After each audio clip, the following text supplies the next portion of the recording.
Today is the 18th of July. Thanks for joining us. It's round 13 action in the Southern Footy League. We're here at Port Noarlunga, ready for the cockle divers who do take on Christies Beach. My name's Oliver Riddle, and I'm back in the commentary box after a stint overseas. I'd like to thank Filming Footy and Dartfish for making today's broadcast a reality. It's as simple as that. And I think it's going to be an interesting day. Not a great day, or maybe a great day. Not a bad day either. I think the word is interesting. Port Noarlunga, they sit fourth on the ladder, coming off of a tough loss to Happy Valley. They haven't quite been able to beat the teams above them. That's been their biggest challenge. But they have been good at beating the teams below them, which makes today a tricky challenge for the Saints.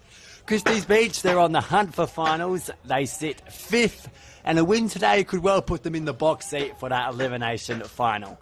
I'd like to thank our major sponsors, ProBuild Australia, Domain & Co Real Estate, Air Diffusion Australia, and there's nothing like the local pubs. I'd like to thank Hackham's Aussie Inn and the Christies Beach Hotel for sponsoring us as well.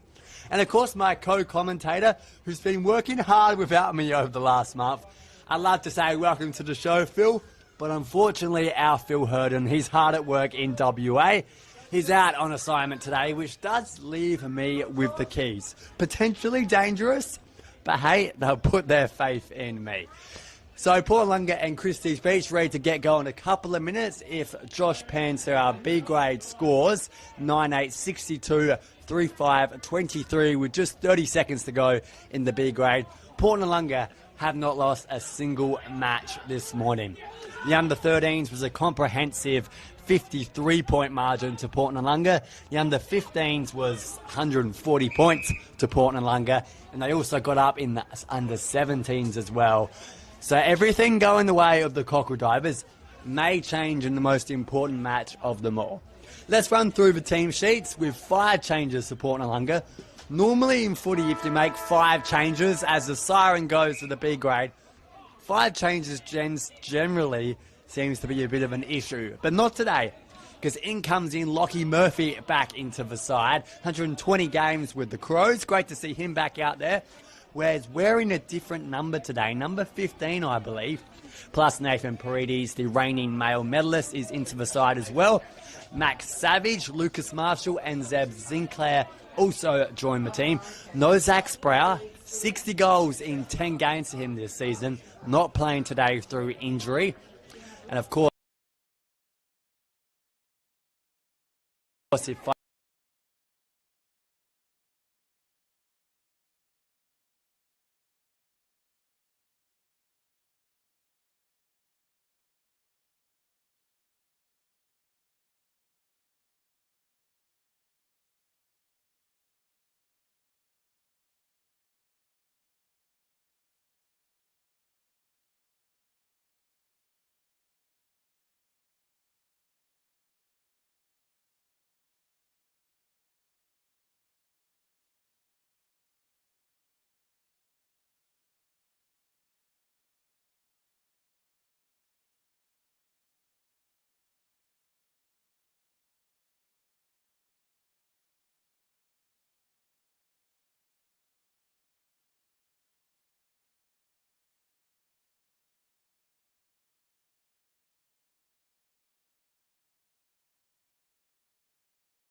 he spoke to me about specifically. Michael Morfitt. He's playing his third game of football wearing number 9, and he's not a young kid too. He's actually 34. He's married, he's got kids, has a really strong basketball background, and hasn't played footy in over 20 years. This is his first year back since pretty much I was born. He owns a cafe too, Boy and Bloom, which is just over the bridge from here. Not one of our sponsors, but Boy and Bloom. Definitely call that one out. We do have a special sponsor with the SA Landscape Supplies. Whether you're completing a backyard upgrade, building a new home, or sourcing materials for trade work, their team supplies materials for that trade work, practical landscaping products right across Adelaide. You can head to their website, salandscape.com.au. You can find out more for yourself there. Of course, the league sponsors, Air Diffusion Australia, So Cloudy Web Design, SA Landscaping Supplies, as I mentioned, and Master Plumbing Association of SA. Hopefully we're going to have a couple of people join us throughout the broadcast from both Christies Beach and Port Noarlunga as we're getting ready to get this game set and underway. Players coming from the middle of the ground. Port Noarlunga finally make their way towards the centre. Our umpires again, I will list their names, David Richardson and Ben Moss. Good luck to the two of them. This is going to be, I think it's going to be a pretty good game so far. Got a lot of crowd around me, got some cameras around me too, so if you're going to take a good mark, today's the day to do it as our players wander over to the bench. Umpire's put his signal up and we're set and ready to rock and roll. We've done our duty, we've got everything organised for Port Noarlunga and Christies Beach, live from Port Noarlunga Oval. It's round 13 clash as the ball is raised into the air. It's going to be a pretty good one. 4th v 5th. Big opportunity for both these teams. They're being in some good form apart from last week. Both played finals last year. Of course, Port Noarlunga, the reigning champions, ruckman go at it, and you can hear the snaps from the camera to my side. And away goes Lee. Couldn't quite pick it up. Coakley's there. Of course, our milestone man along with Mundy. Handball over the top. That was nicely worked. And away goes Christies Beach through Harry Court. Kick up. Worked nicely. Played on too. Really well. Good job for the umpire to play on that. And the kick was brilliantly delivered into the forward 50. Marks take it for Christies Beach. Early good signs for them. Good ball movement through the middle. Not sure which player it is. He'll turn his back in a moment's time for us to get his number. It's a big opportunity because Christies Beach, I give them half a chance. I give them even more of a chance if they can actually get in front, probably at quarter time, have some real confidence.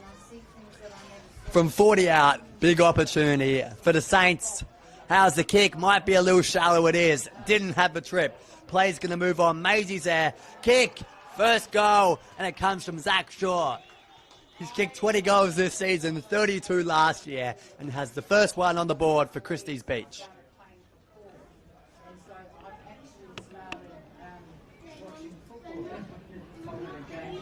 I still find it hard to sit there for a good game, but I just follow Jason Horn, because I've been photographing him since he was under 8. So he's one of my boys. Can you believe Zach Short didn't start the season in the A-grade team? Actually had to work his way through the reserves, despite being the runner-up in the goal-kicking award last year with 32 goals. He kicked about 8 when we saw him when they played not Hallett Cove, it was Morford Vale, albeit Morford Vale. He's got the first one today, so pretty good there. Good selection from Christies Beach now as our umpire brings it back into the middle. We're set and ready to rock and roll again. Caught in the middle as the ruckman, and away they go. Christies Beach have started well, have most of the ball.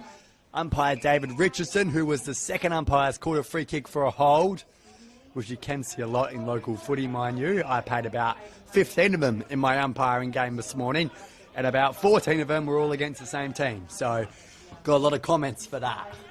Kicked inside, forward 50. Pack emerges. No one can hold the football. In fact, the mark has been paid. And it's going the way of Port Noarlunga, who can reset from defence. And they do, although the kick wasn't fantastic. Puts their own player, Murphy, under pressure. He had it, he lost it. Could have been holding the ball. Umpire didn't pay it. And away goes Coakley, milestone match. Paredes, the male medalist, over the head handball. Pushes it all the way back. Lee, back inside, forward 50. Going to drop short. No one can hold the mark. Play's going to move on. Spinning ball. He's got to be gone. Umpire agrees. You can't spin around and drop it. So a lesson there for our number 7, Jaden Kapler. And this is an opportunity for Michael Maisie. The former male medalist kicked 18 goals this year. Actually had a massive 6 over the Emus when I last saw him. Surprisingly low, here's a stat for you. Never kicked more than 1 goal against Port Noarlunga. Maybe his bogey team. From the pocket. Maisie's kick. Umpire stand still. They've got the first 2. Christies Beach go 2 goals up. 12 to 0 points. Maisie has his first. And this is a nice start.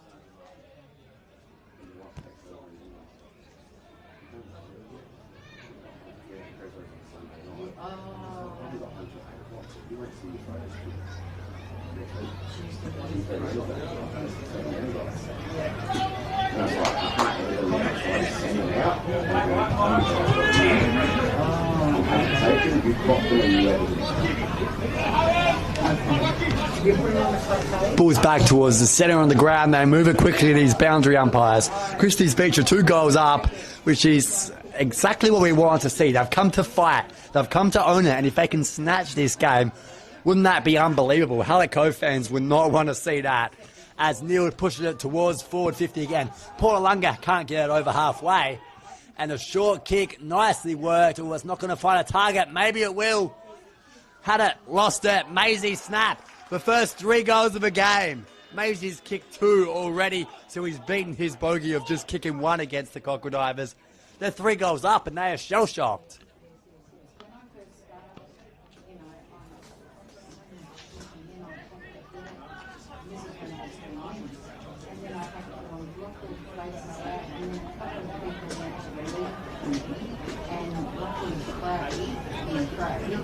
Who was the president, because they said, this is the blah, blah, blah, and he said, go for it. Maisie has 2, Port Noarlunga has nothing, and of course Short has 1 goal. They haven't got over halfway, the Crocodivers. Ball goes back up again for the 4th time in this match, and now Paredes gets a centre clearance. Nice to see the midfield work this time round. Not too late, only the first quarter. Good contest there from Neil. And of course, Mackenzie Neal was featured. I'm not sure if anyone saw this. About a month ago, the Advertiser, the newspaper, released the top 35 SFL players. Included, I believe, 4 Christies Beach players. Mackenzie Neal, Michael Maisie, Joshua Darude, and Daniel Lee just snuck in at 33. Zach Sproul was also featured, as well as Nathaniel Paredes, the Port Noarlunga, and number 1, Lockie Murphy, former Adelaide Crow, who unfortunately just couldn't keep his spot. Did play 120 games, though, his time between 2018 and last year. As Christies Beach go forward, leaping effort for the mark, needed 2 hands for that one.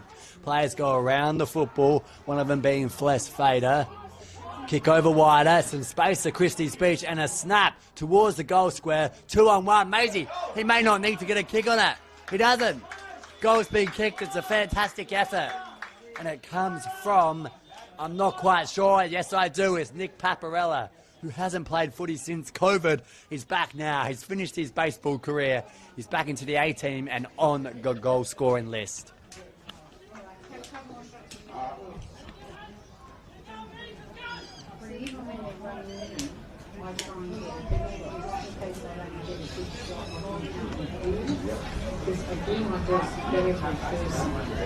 So I post on average about 130 shots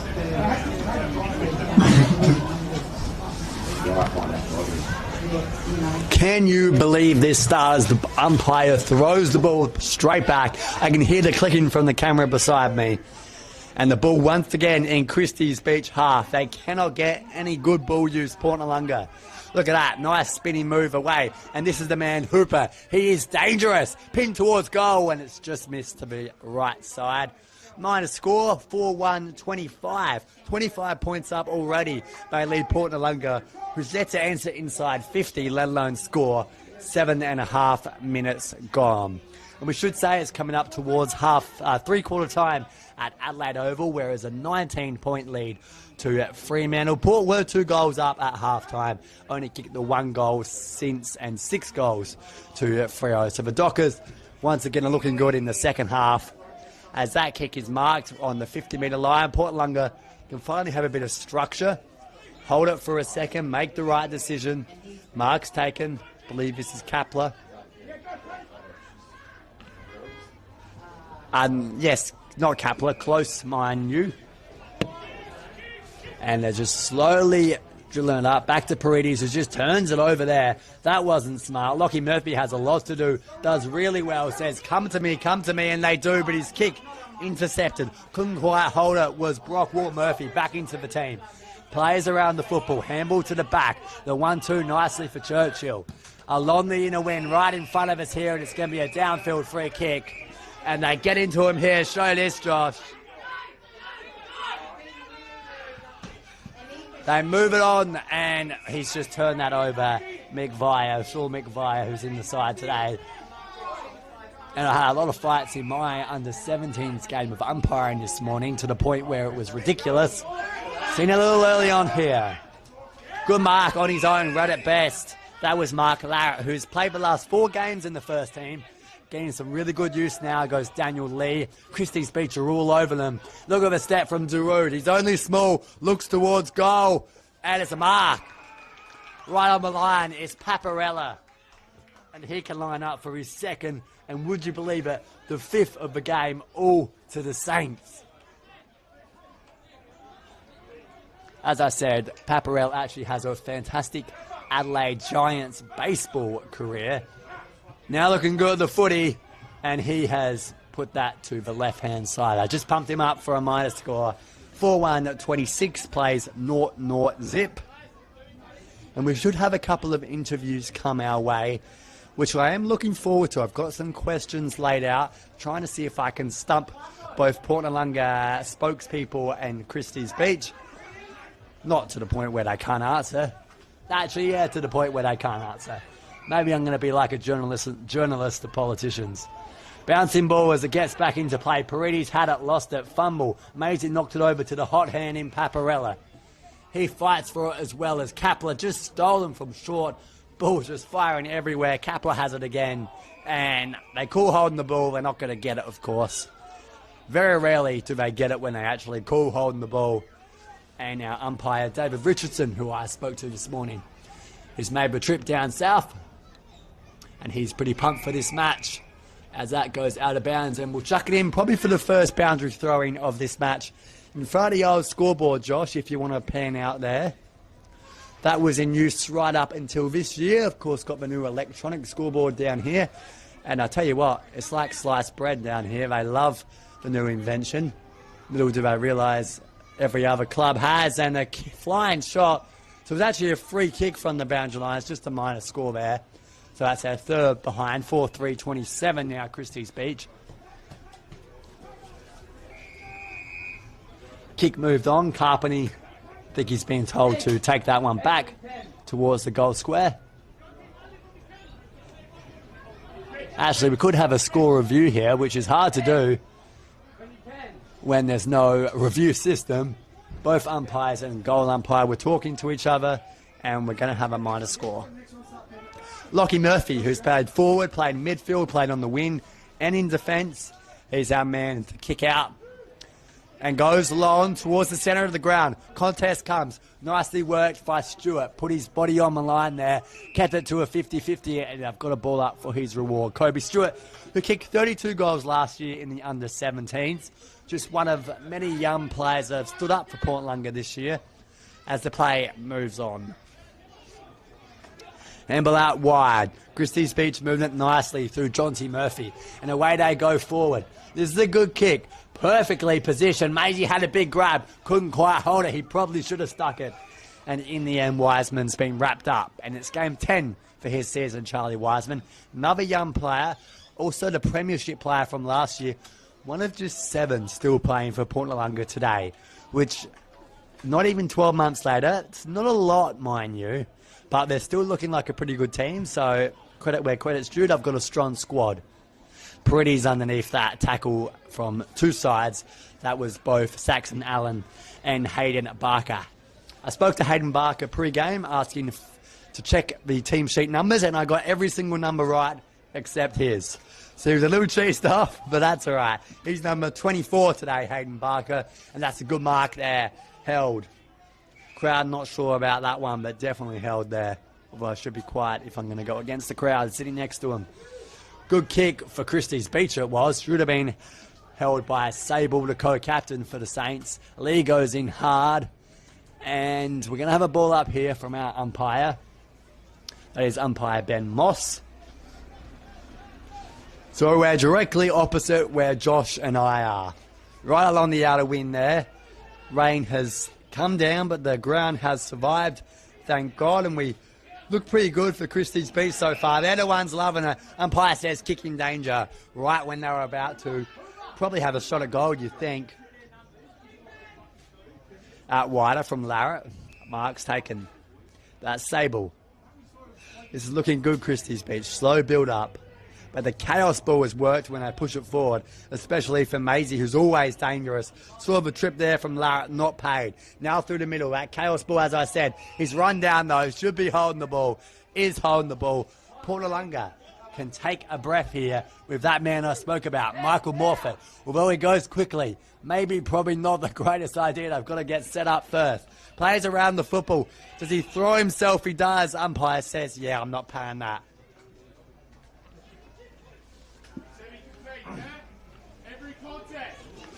Adam Hartlett to my right looks very, not concerned, but he's very much focused on this first quarter. Might have to make a couple of changes. Right, I finally got the ball inside forward 50. And luckily for the players, that's on the far side of the ground away from the coach, because I don't think they want to be hearing him at the moment. Ball up. Players around the football. Big pack emerges.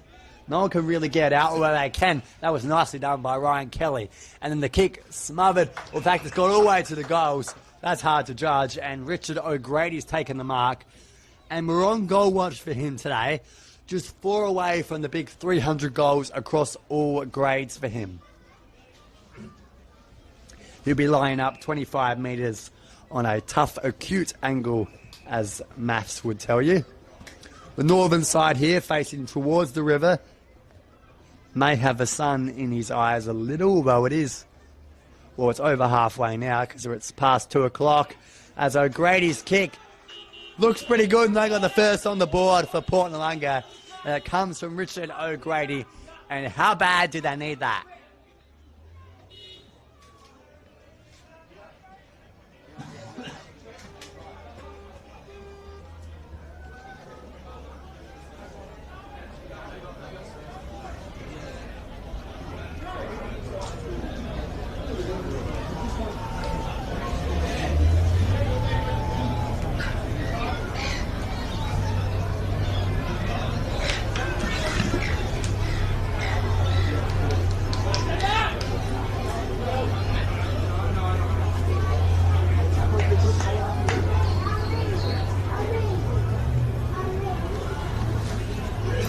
So we'll try and get you some scores around the grounds this afternoon. Got some other games I will quickly mention. Probably should have mentioned it in the pre-game, the rest of our games, which is Morphettvale and Flagstaff Hill, just up the road from here. Ironbank are hosting Happy Valley. I should say the radio station are broadcasting that game on Tribe FM 91.1. Definitely listen to community radio as well as watch community football. As they have our free kick and they go towards the middle, pushed out wider in fact, and looks like it'll be held up. No, gets the kick away just in time. Umpire's pulled a free kick and I think it's coming back. In fact, down the ground at free kick, our other matches was Ranella versus Hallett Cove. Tough fun for them. Christies Beach know all about Ranella, having lost to them by a big margin last week. Looking pretty good today, although Noarlunga back on top at the moment. Had a lot of ball use forward in the last 5 minutes. That was Kapler lay in the tackle. As umpire Ben Moss is ready for the throw up. And that throw-up has commenced. Kapler gets on top of court doing the ruck work. There's a small man beating a very tall man. Players go around the football. Does he get the kick away? Yes, he does. Rolling towards goal. Depth perception's going to worry us here. In fact, the ball's being pushed over line for a minor score. So it is 117 to 4-3-27. It's a 20-point margin. And that is a dangerous kick. Works out well to Sable. This is good stuff for the co-captain. Push towards the forward line. Number mark. Braden Hooper, as you hear Hooper from the crowd. And that kick is just a little bit short, although it gives Maisie half a chance. Can't quite pick it up. Potentially held. And umpire is waiting here. And you know that means one thing. It's going to be holding the ball. It's against young Charlie Wiseman, who's only about 19, 20. And we'll have a set shot here for Christies Beach.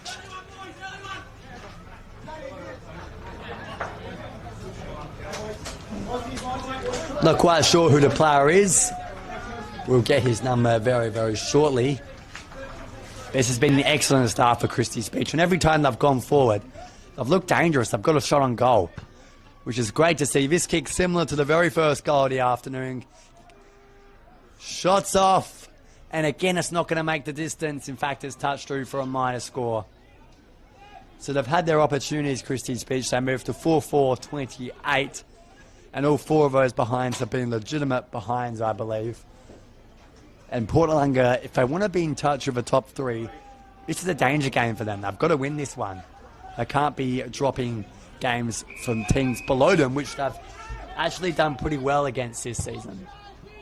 So kick back towards Murphy. Got it to him on a bounce. And they just had to bomb it long, except it wasn't low enough. Jonty Murphy's taken the mark. Starting the under-12s to Christies Beach. That was back in 2013. Still playing now for their A-grade team, Jonty Murphy, and he's going to take his time. 19 minutes gone. We're about to enter extra time here in this first stanza of footy. And Murphy likes his chances. He's about 55 out. Goes to the right. Umpire calls play on, and that is not a good-looking ball. In fact, it's going to hit the cars. And you hear the beep of the horn from the cars as well, just to say, hey, mate, you're supposed to be kicking it through the goals, not at me. And maybe that was a wasted ball for Jonty Murphy, as another Murphy takes the kick in and back towards the other Murphy direction. Good strong mark in front, although he dropped it. Salai. Player's going to move on. Handball nicely worked. He had it. Lost it. Umpire put the whistle away. Kick smothered. We're going to keep it moving forward. That was Saxon Allen. And now pushed out wider for Noarlunga. Have a bit of space. Centre of the ground footy. No one could quite hold the mark there. Paredes was one of them. Got the kick. Pushed up towards half forward for the Cockle Divers. A lot of people around the football. One is Kelly, who runs into his opposite number, Harry Court.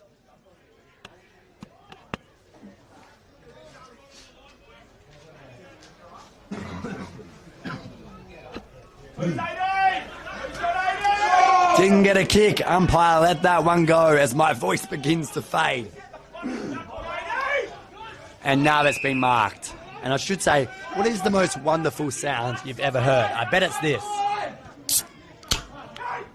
That is going to help my voice a lot as Adam Hartlett is screaming from the bench. Hooper gives the 1-2 for the free kick. Christies Beach moves it on towards the forward line. Leading players, Wiseman in front. Couldn't quite hold the mark. Had a couple of moments like that today. Salai gives it back. Shipping ball. Kelly's got to work. Had good position. Couldn't get hands to the ball though. Hooper helped that. And now around the corner. This is a big option. 21 minutes gone. And nilled. Yes, he's got a mark. No, he hasn't. He's pushed it over the boundary line. Almost chances for Christies Beach as Wiseman will take this kick.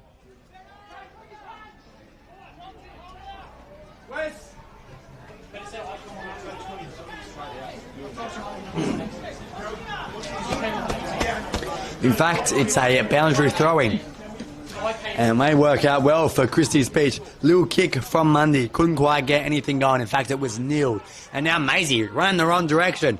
Just gets the handball out. Lots of players around the football. Pushed out Murphy. Coakley Playing game 250, and look at that. All on his own is Jan Zach Short. Kicks goal 22 for his season. It's another one to the Saints. Forward! Saxon! Yeah. Our forwards are rolling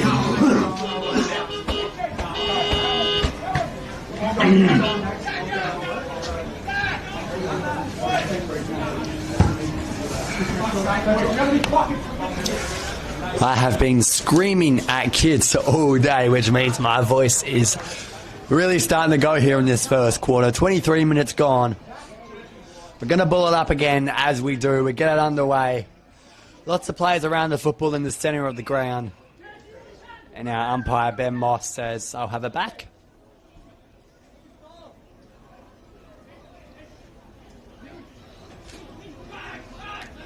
Neil has it wrapped up by Stewart. And again, we'll have to wait before our first clearance of this. Sends the ball up. In fact, it may just come. Nicely work from Kelly. Shows some poise there as Noarlunga push it forward. Waterboy's got to get out of the way. Does so. Mark's taken. Big opportunity. Crocodivers with Richard O'Grady. They're going to have to get close. They're going to have to kick a goal, I would say. 24 minutes gone. If they can kick a goal before quarter time, it'll help settle the nerves, because currently it's 5-1. O'Grady's 3 goals away from the big 300 mark. All grades. He's about 45, 50 metres out. It's going to test him, I think. Actually looks really good. Looks very good. It hits the post. So we certainly had the distance. Very clean kick of the football. Just for a minor score, though.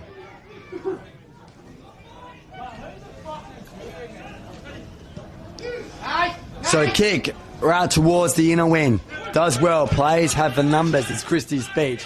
Hooper, handball towards the center of the ground. Away goes to Rude. And now Lee. Nice kick forward, but the man coming from behind had the run. Holding the man is Noarlunga's free kick. And that is Billy Cook, who's playing game 290 today, all grades. The records I'm being provided go back to 2009. He was in the under-16s then, as Carpenter takes the mark. I think Cook's probably played over 300 games, which is an incredible effort for local football. Although local football you can play from the ages of 8 all the way to about 38. In fact, there are players who are almost 50 in some grades. So Carpenter has kicked how many goals for the season? 25. No Sproul in the team today. He's going to have to kick about 4, I would say, if the Crocodivers want to win. Pushed out wider. Can't quite get the distance either. Minor score again. It's 5-4-34 leading Noarlunga, who have been shell-shocked here. 1-8. And away come Christies Beach. Pushed out towards me again on the inner wing. Carpenter underneath it. Nice from Saxon Allen. In fact, it was Sean McAvar who just gets the fist in there. Coakley's going to push it forward. One-on-one with Maisie. Goes all the way to the back. Read it best was Nathan Flesfather, who kicked 10 goals to South Adelaide's under-18 side last year. Settled in well for the Crocodivers as they move it forward. This is Lockie Murphy in number 15 instead of his usual 99. And he's sort of being knocked over as he kicked it downfield, says the umpire. So that's gone about 25 metres to the opposite side of the centre square, and he's been knocked over again. And again, Murphy's actually done that to Christies Beach. Crowd behind me are starting to get a little bit feisty about it. So away goes our man kicking it, and that was, he'd love his time again. Let me put it that way. And the crowd use a couple of words I can't use to describe that as Daru card off. And they've looked really good going forward. This is Paparella. Right foot inside, forward 50 entry. Maisie at the back, sort of pushed. In fact, he did push. Adam Harler on the bench is screaming for something. I'm not quite sure what it's for. They want the players to move, to push out wider. haven't quite done that just yet. They've got this massive inner wing they're yet to use, Port Noarlunga. And this is a man who hasn't touched the ball yet. Callan Ortman, who kicked 2 goals a couple of weeks ago against Moffat Vale. Kicked into the man on the mark, had to go back and get it. That could be holding the ball, umpire agrees. Not a great first touch for him. Christies Peach have another big opportunity, 27 minutes gone to score. Inside forward 50. Players at the back, one is Maisie, ducked his head, umpire played it well, didn't call any whistle, and Neild hugs that man and will get a ball up. So as I said, 28 minutes gone. Now the scores are 34-9, leading the way. The Saints, who have jumped the gun, kicked the first 4 goals of the game. And that ball's been pushed out towards the boundary line. Kept in though. Sable, so much time for him. Chooses the right option. It's Paparella, who tried to cut across, and in the end the mark's been taken by Hooper, who points to the goal. He's a big kick too, mind you.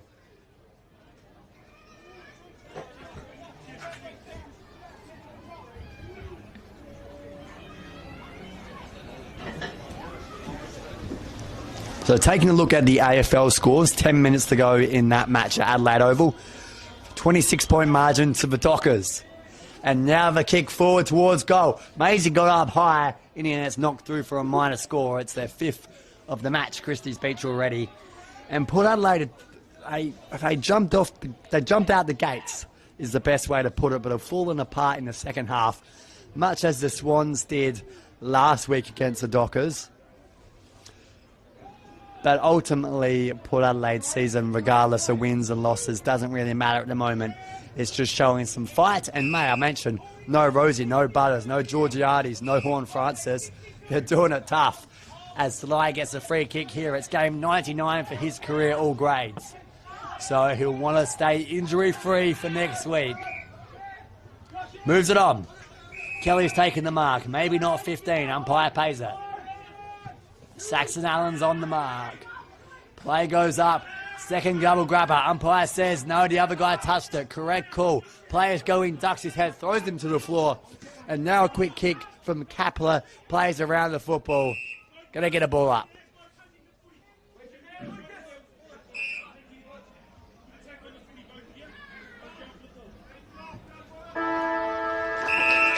Quarter time here at Port Noarlunga Oval. And they have a lot of work to do, the Cockle Divers. It is 5-5-35, Christies Beach leading Port Noarlunga 1-3-9. They were dominant. They had so much of possession, so much of the play down at their end, Christies Beach. Shaw kicked the first, he also kicked the last in that first quarter. Maisie had 2, Paparella 1. Really good goal from him. Richard O'Grady's set shot, the only highlight for Port Noarlunga. They have a lot of work to do. We'll see if we can get some scores around the grounds, and I'll be back in a few short minutes. You're watching the Southern Football League. That's all thanks to Filming Footy.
Our name is derived from the Greek prefix, macro, large.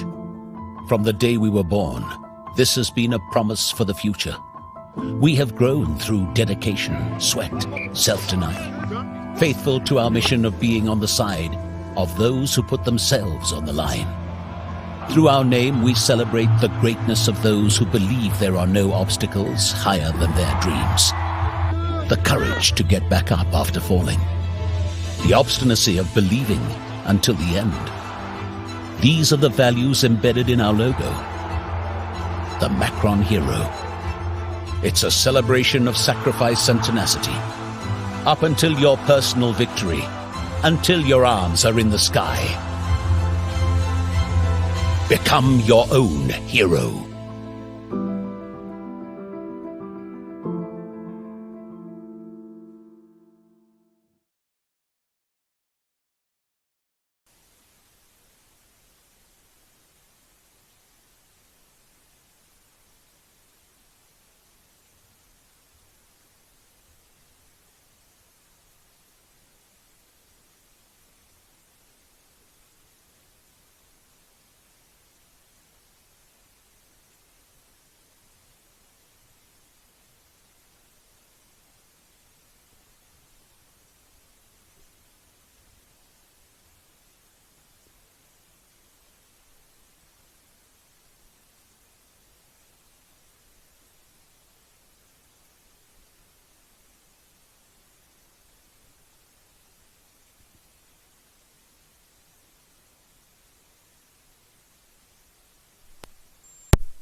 We're back here for the Southern Football League, all thanks to Filming Footy and Dartfish.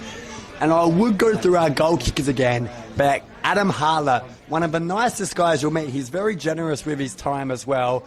Really genuine person, the Noarlunga coach. You just saw a different side of him as he walked out towards the huddle. The siren blows, we're getting ready for that second quarter.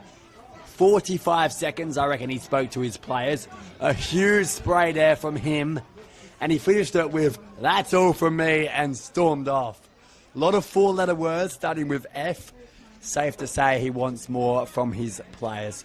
5-5-35 to 139. My voice is holding up. We can see if I go for all four quarters as the players begin to make their way to the middle.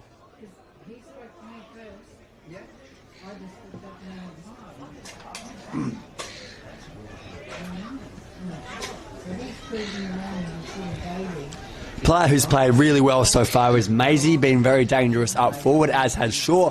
Paparella, he hasn't done a lot, but he's looked good, which is hard to explain. Same with Nathan Sable for Christies Beach, and there really isn't anyone except maybe Murphy and Paredes, two players back into the team today. They've looked all right. Umpire David Richardson is getting ready to ball this one up, and we get away for the second quarter. And Noarlunga fans are on edge at the moment. This is a couple of goals that it could potentially get out of hand. 5-5-35 to 139. I'll reread it. I will repeat the scores. Let me use a word I can pronounce. As the ball's being thrown up for the second quarter, away we go again, and again it's Christies Beach. Darude handles it back. They can search forward with Hooper. Does so. Mark should be taken. Got to use two hands. Didn't. Maisie goes in hard. Pushed out wider. Saxon Allen around it, excuse me. And right towards the boundary line. Hard for us to see on the camera. Umpire says holding the ball. So that was Sean McVire who had it and lost it. And Noarlunga really do need to reset. Maybe that quarter could be the moment for them. At quarter time, I should point out. Certainly that rev up from Coach Adam Hartler, or more of a rev up and more of a telling off, really, as the handball gets pushed out wider, all the way out wide towards Sable. Started well with the co-captain, and back towards the centre of the ground. It's a lovely risky ball, works out beautifully. That was to Chimbal, back at A-grade level for him. Spins around for Neild. Good kick. Look at them, they're playing this game well. Stare on the ground stuff. Towards the middle, playing on. Darude, I like him what Christies Beach are offering. And the mark hasn't been taken. Quick clearing ball towards the boundary line. And it's gone over.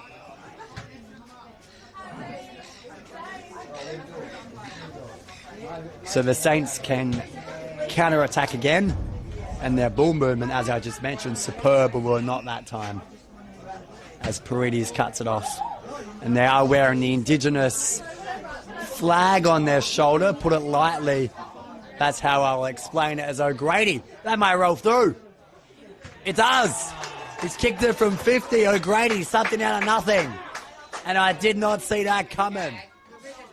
He just kept rolling and rolling and rolling. It's a big goal and much needed for the Cockle Divers.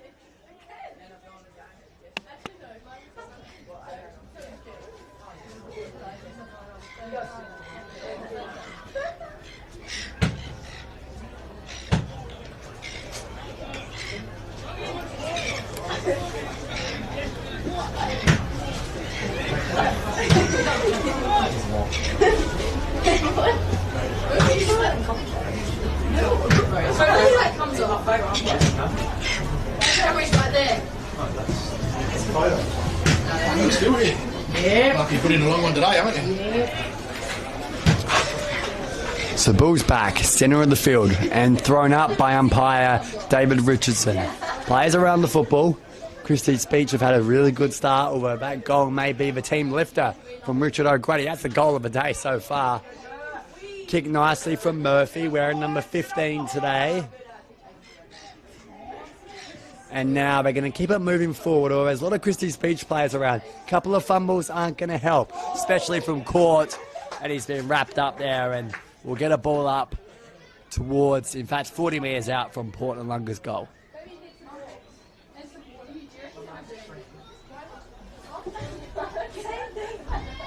Thrown up, players around it, and that's not getting out, so we'll try again. I'd like to thank our sponsors, Pro Build Australia, while we ball up. That's for your renovation, repairs, Domain and Co. Real estate as well. And the ball comes out and the umpire says, you're gone. Make sure you do get in touch with Sam Domain. Plus Air Diffusion Australia, your one-stop air conditioning trade centre. The Aussie Inn, which is situated on Main South Road in Hackham. Plus Christies Beach Hotel. Head down to Golfview Road to check them out. The Archie's Footwear and Dartfish. That's all thanks to Filming Footy as play moves on. Kapler's handball towards the pack. In fact, Ortman's going to run it out. Kick towards space. One-on-one opportunity. No one can take the mark. And now we're going to bumble around, although Carpenter gets clear possession. His kick's pretty good. Hits a chest. And it seems like our only path towards goal is this man, Richard O'Grady. Kicked even tougher ones. Kicked a terrific goal moments ago. This one a bit easier, 40 metres out, slide angle. Now, we were on goal watch for him today. 4 away from the big 300. He's kicked 2 as we speak. So this will put him on 299 career goals, all grades, for Richard O'Grady. He's going to slowly walk in. Kick from the boundary line. He's looked pretty good today. Looked terrific today. Richard O'Grady is keeping Noarlunga in it.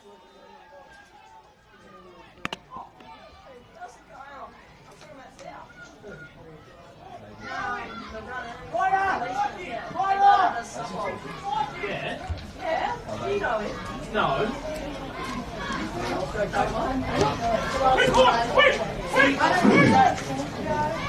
Wazzy, how are you? Where's the commentary? Now, we've got a special guest joining us. I'm about to hand the microphone over to the current president of Christies Speech, Matt Wise. Welcome to the broadcast. Thank you. Good to be here. It's the Oval looks unreal given how much rain we've had the last couple of weeks. It's always a good place to play footy. Christies today had a few milestone games. We had Aidan Coakley played his 250th club game, Yes. as well as Reece Mundy playing his 150th SFLA grade game. So good day to celebrate a few champions of our club at a good venue. Really good venue, and I was thinking about the rain before. It was amazing because last year it looked, this ground, it had a lot left to be desired, if we put it that way, but it's come up good today. And it seems like your boys have really started well. Yeah, well, they're our old enemy, Noarlunga, and we always want to get off to a good start. We don't always, but there was a bit of a northerly wind early. We made the most of it. It's died down now, but they're off to a good start, and that's all we can ask for. So still up by a couple of goals, but Porties are coming at us. It's a great game of footy. Certainly is a great game of football. Noarlunga have a bit of momentum at the moment inside their forward 50. Got a couple of questions I'd like to ask. As the president, What's sort of your week-to-week role at the footy club? Week to week, there's always issues to talk about and sort out, and not everyone's always happy, but we have meetings, we have SFL meetings, we have presidents meetings. At Christies, we have complex meetings to make sure that all the user groups are happy and to voice anything we'd like to see addressed. And other than that, we got a really good footy ops crew. We got Mark Paparella and Murph that do our footy ops, and we got really good people in our committee, so we share the load really well. As Porty's kick another one, unfortunately. That's young Zebby Sinclair. It is. I played a lot of footy with his dad, Nathan. There you go. Nathan's one of my good friends, and he was a fantastic footy player, Nathan. Started at Christies, and then I think it was in 93 or 94, came down into Porty's, and he was one of the best players I've had for a long time, Nath. So Zebby's a chip off the old block. He's a good kid, young Zeb. A lot of players do switch between Noarlunga and Christie's Speeches. They get their fourth goal there. Yep. Noarlunga, their 4-3-27 to 5-5-35. Yeah, I've noticed a lot of players swap. Yeah, well, I'm probably a good candidate for that because in 95 I had a lot of friends that were playing down here, so we had a really successful year in 94 Christies, and I actually came down the hill here and played at Porties in 95 with my friends, and unbeknown to me, there was about another 8 Christies lads that came down as well. There was Brad Carroll, Darren Harris, Marty Taylor, Ashley Burt, Danny Page. We lost some really, really good footy players. I'm not putting myself in that category, but I came down for 1 year, and that was a really good year. I drank too much alcohol, but we had such a good time, made some good mates, and we got a really good, respectful rivalry. And I still see a lot of the guys that I play with, and it's always good catching up with them. Down the road, it's a really good rivalry we have. Local community here. Yeah. It's a rivalry you want to win, but you're also friends with the opposition as well. You know everyone. What happened in 94, Christies were flying and we played them. It was the last minor round game and they knocked us off. And I think we had to wait 10 to 12 years to beat them again. It was a very long time in between drinks for Christies. We've won a couple recently. The last year and a half, Porties have had the better of us, but we did have a good little patch there about 2 or 3 years ago. So good rivalry, and it means a lot for each team to knock each other off. Yeah, of course. But we might have caught Porties at a good day today because no Sproul, who's a fantastic footy player, and so when he plays, they're probably a 5-goal better team. So today's as good a chance we've had for the last 2 years, I'd say. And you've certainly started really well. Shell-shocked Noarlunga were at quarter time. Yeah. Not sure if you saw, but Coach Adam Hartlett, his 45-second rage it was. Good. It was loud, it was proud, it was fiery. Good. May have got the message through though. They've kicked 3 goals since. It seems to have got it through, but hey, if we can kick a few more goals and make him angry at half time again, I think that'll be a good thing. There's actually, I think the start of the game there was probably maybe 2 or 3 goals going down south. It was northerly, but now it seems to have died out. It's pretty neutral, isn't it? It's beautiful, perfect day for footy. It is. I've been overseas for a couple of weeks, so I haven't seen it, but I've heard about the cold and the rain and the wet and the wild. Yeah. I don't know what you lot are talking about because I come home in these beautiful conditions. Well, it's been funny. Like the last week and a half, 2 weeks, during the week's been fantastic. Whereas on the weekends, bucketed down. But leading up to that, we had a really wet week that hurt a lot of grounds. Even the association, I heard was quite boggy. But the last week with a bit of sunshine, it's been good. But the mornings are very cold, so definitely rug up in the mornings. I feel sorry. I don't miss the days of the under 10s? Under 10s or whatever it is, 13s, when you're starting at 8:30. Yeah, the under 6 degrees. The under 13 start at 8:15 on Saturday. You got to get here about 45 minutes before. Man.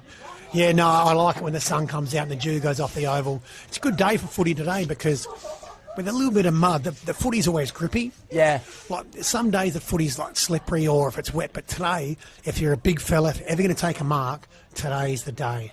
It's a fantastic day for footy. So, it's funny how you can see like all teams now, there's only one person forward of centre for Porties. Everyone just presses up so high. It's so hard to get the ball out once you're jammed in. Everyone, 35 players forward of the footy, forward of centre, so Unbelievable. Good work there from our boundary umpire, getting the ball out behind the bottom of the car. Christies Beach have had a lot of ball in that forward 50 at the moment. Can they snag a goal potentially? Players around the football, one being Wiseman. That's going to be wrapped up right in the goal square. I do want to ask you, Matt, as the president, it's always important to look to the future. Where do you see this club towards the next maybe 10, 15 years? Well, our biggest challenge is Porties at the moment because they're the probably it club that everyone wants to come and play for. We've lost some great families Minus score. coming down here. But the thing for Christies, we've got great people, and we've actually just focusing on the local house. There's so many new houses going up in the area that we're actually making a point of addressing that and going to see them and just letting them know that Christies is just down the road. We've got a great sports and social club, got a really good community within our footy club. So we just promote what we can, and we're definitely not sitting on our hands.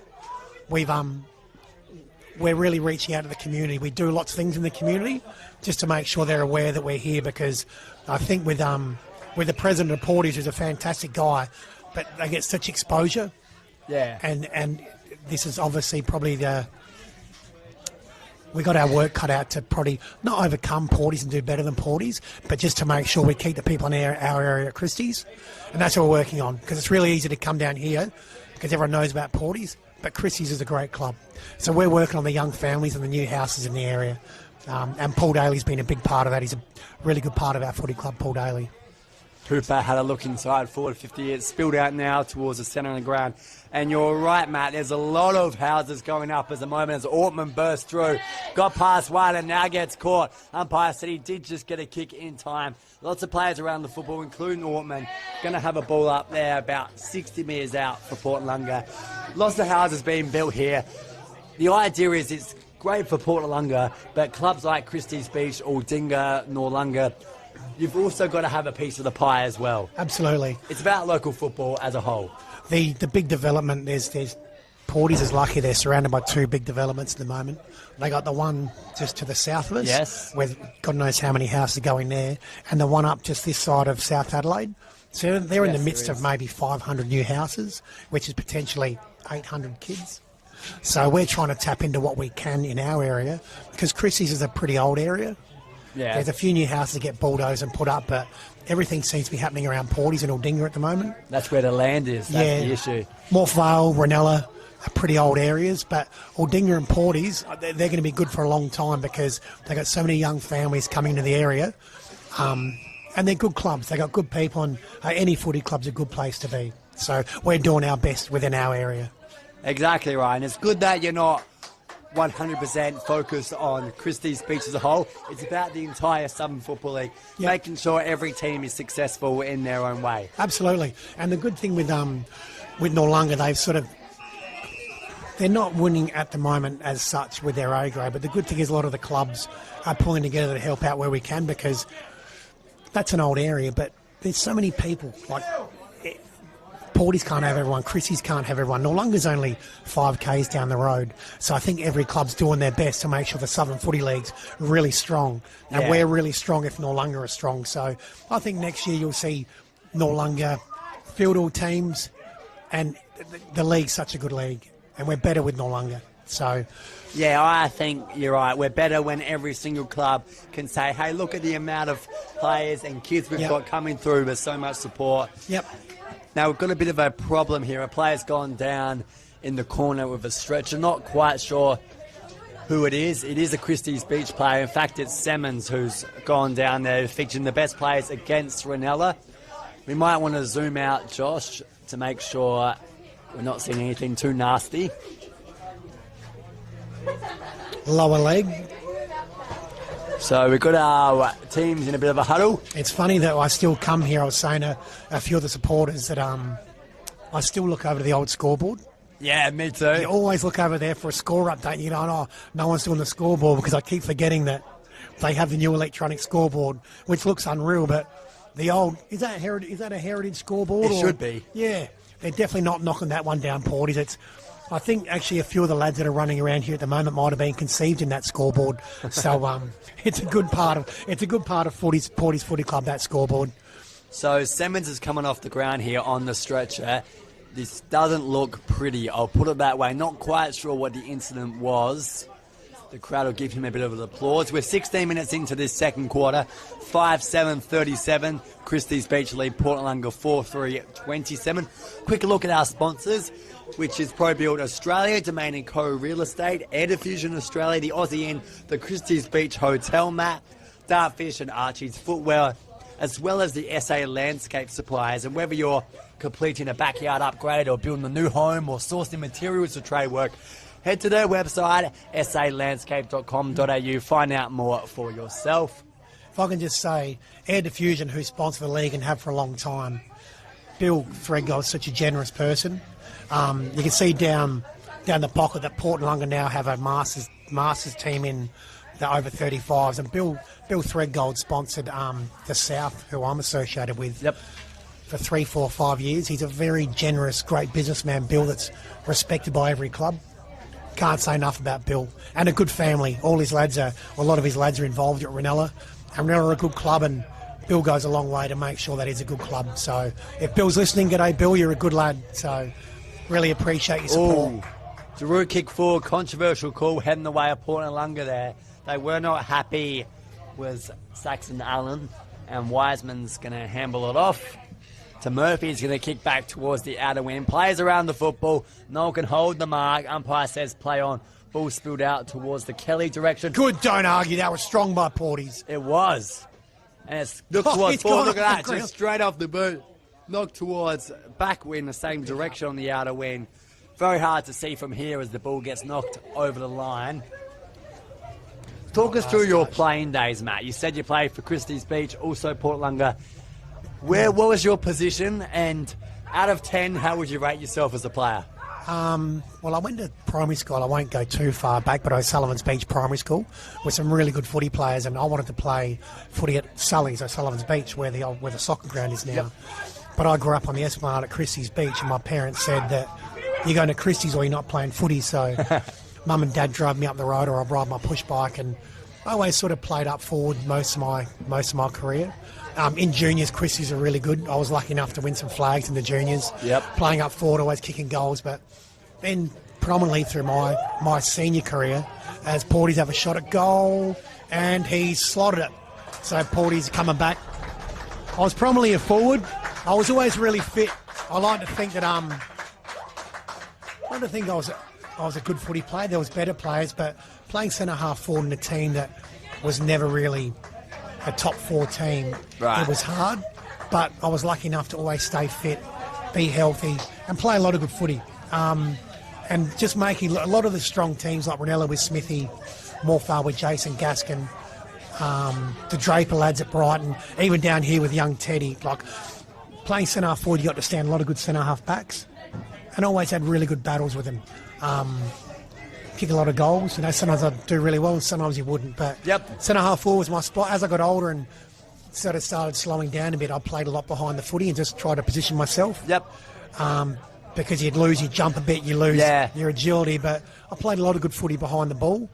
So I just think I was a good footy player. Was there better? Absolutely. But I got the best out of myself, and I was always honest with myself. So I'm really happy that I would have traded everything for a grade flag, but I got the most out of what I could, I think, with... You can retire fulfilled. Yeah, I did, apart from the A-grade flag. And the thing is, if I'd lost an A-grade flag, or we as a group, but we didn't even get that opportunity, so I don't kick myself for that. Yeah. We played a few finals, but we were never good enough. That's reality. And so I think, without talking about the flag, an A-grade flag, I did the best that I could, and really happy. And I got to play it for a long period of time, which is I'm really grateful for. Yep. So... yeah, Chrissy's been good to me, and I always want to give a little bit back because there's so many good people. So opportunity for Christies Beach forward line. That goal there was kicked by Liam O'Connor-Dawkins. Spent some time at the Goodwood Saints at Colonel Light Gardens, as well as West Adelaide Juniors. Now finally at Noarlunga. Crowd behind us really like that, Matt. And they're starting to get on top, but Christies Beach have an opportunity at the moment. Paparella's been really good. I want to talk about him. He's coming to the side against Morford Vale, was his first game. He's a bit of a star. I played a lot of footy with his dad, Mark Paparella, who's still my favourite footy player. He was so Nick's a great baseballer. and Mark Paparella made the world under 17 team as a baseballer. So his dad was good too. Fantastic. He was playing, good grab, Joshy Darude. Mark Paps was playing for Glenelg as well as Christies. So Nick's dad, before I talk about Nick, Mark Paparella was as good a footy player and as talented as you'll ever see. So, and Nick's exactly the same as Mark. He's explosive. That was below the knees, wasn't it? He dove on that one. Good call, umpire. Called holding the ball. Yeah, but Nick Paps playing up forward, he can take a mark. He's got a good leg. He's just a really good footy player to watch. Dear. Kick didn't quite get the journey. Under pressure there, and now it gets really ugly. Ortman takes off. Inside 50 can have a pin at goals.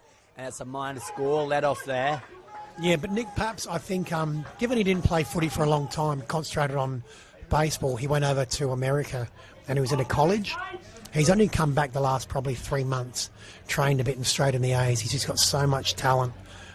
Very, very good sportsman. Never jealous people. Yeah, that can do one sport to the point where they're off of college in the US and then come back and straight to the A-grade team. Yep, he's and he's my lad's best friend, so he's happy for him. Yeah, really good, great family, like the Paparella family and the Wise family, been best friends for a long time. My daughter's best friends with Nick's sister, and my lad's best friend with Nick, so I've got so much time for the Paparella family, as well as their Nick's grandfather, Mark's dad.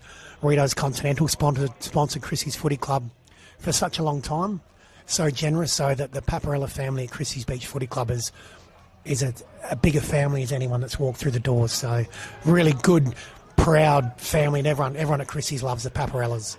So Paredes got to Kapler, who bombed it out on the forwards. Come back now all the way to the line. That's going to be touched. It is, thanks to Brock Murphy there, who hasn't been seen at A-grade level for a few weeks. He is back into the team today, which is fantastic for him. We will make sure we get some scores around the grounds as it comes back here all the way towards the inner wing. Umpire's called a push. It's against Christie's Beach. Paredes is on the ground. And halftime scores we do have, as it's getting very near. We're 24 minutes in. Half-time at Ironbank, they've kicked 1 goal, 2 to Happy Valley, 12 goals. So not looking good for the Thunderers there. And also, we've got some half-time scores at Morphettvale as well. I will make sure we get to those in a moment's time, and that they're playing Flagstaff Hill as well. Morphettvale, as that goal's been kicked.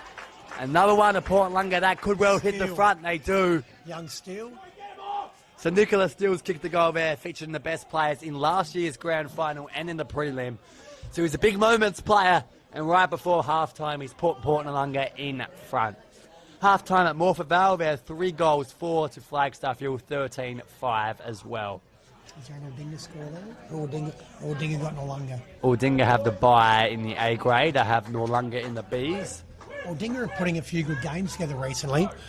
They're being competitive, and did they have a win last week before against someone, or they were up against Valley maybe? I was been overseas, so I couldn't quite tell you how close they got. Let's just say that's right then. But no, we saw him play Hallett Cove. Phil and I saw him play Hallett Cove a few weeks ago, where they were right in it towards the very end. Yeah, that's probably the one that I was thinking of.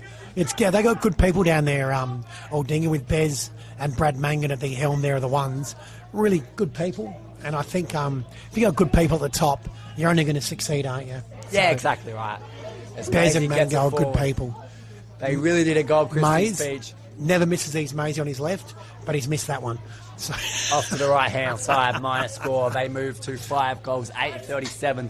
Port Noarlunga, 6-5-41. They kicked 5 goals unanswered in this second quarter. It's starting to fall apart. Maybe that speech from Adam Hartlett worked a treat. Edging towards half-time. Seems to be a game of two quarters so far. Chris, that was a bit too easy by their ruckman then to mark that. Is it? I'm not sure if they're still winning. It looks like the flag behind the goal down the southern end. Looks like there still is a bit of a flag helping that southern end. So yeah, it might be a 2-3 goal end down there. Let's hope it is so, because Christie's obviously kicking with it next quarter. Good strong hands there by whoever that big fella is. Kapler's passed it to Richard O'Grady, who already has 3 today. He's been the hot hand for Port Noarlunga.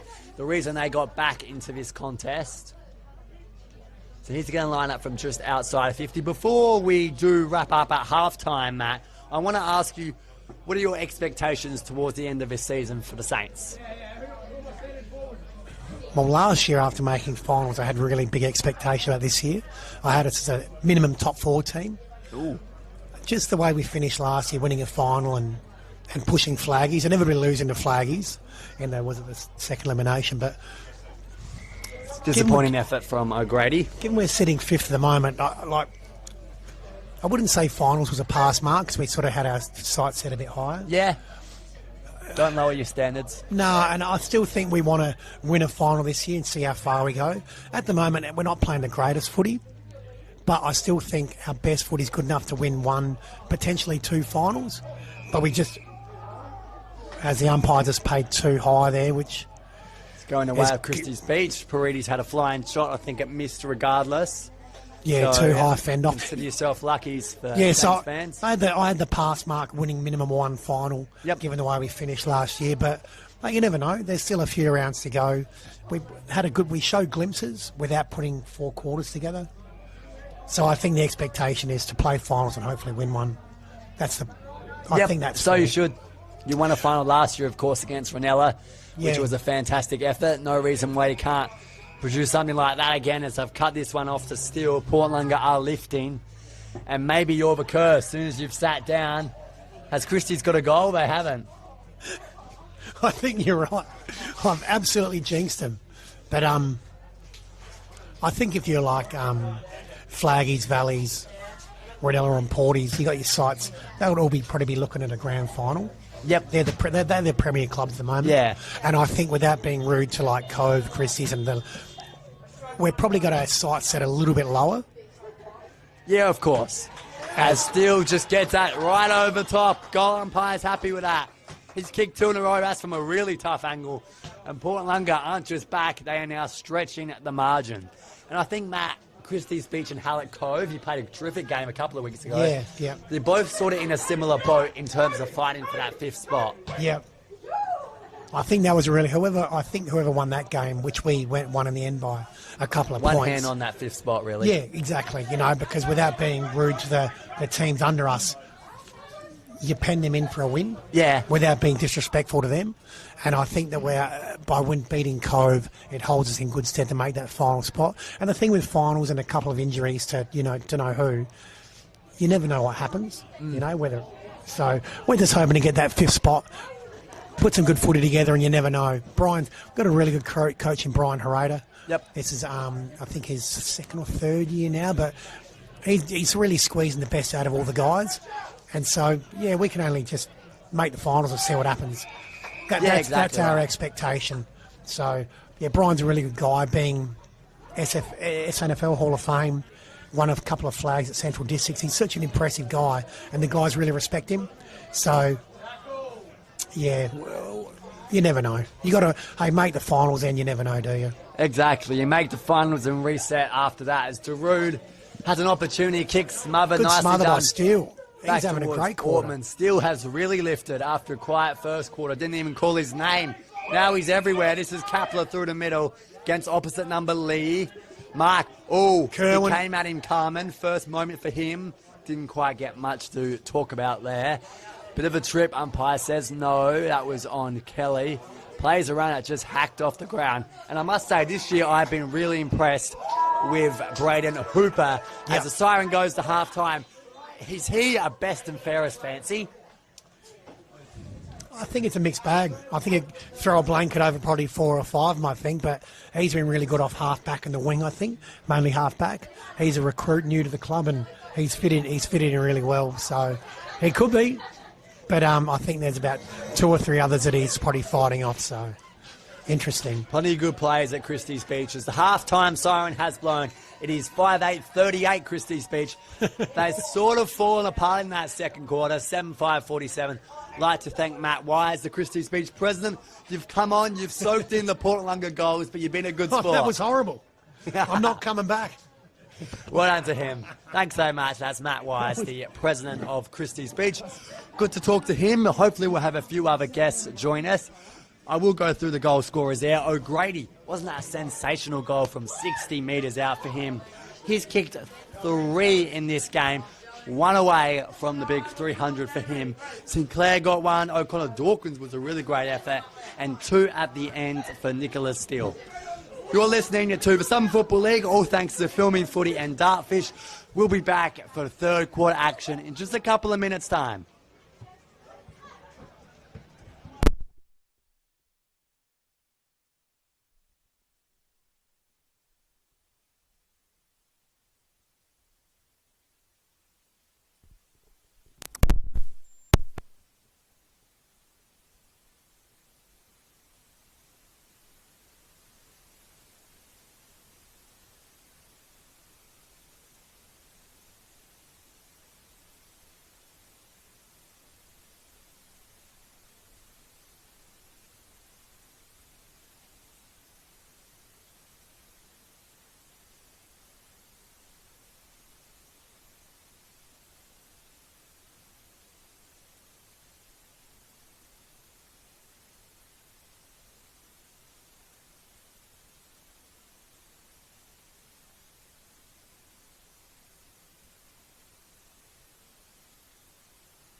Our name is derived from the Greek prefix, macro, large.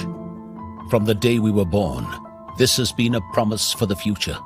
We have grown through dedication, sweat, self-denial, faithful to our mission of being on the side of those who put themselves on the line. Through our name, we celebrate the greatness of those who believe there are no obstacles higher than their dreams. The courage to get back up after falling. The obstinacy of believing until the end. These are the values embedded in our logo. The Macron Hero. It's a celebration of sacrifice and tenacity.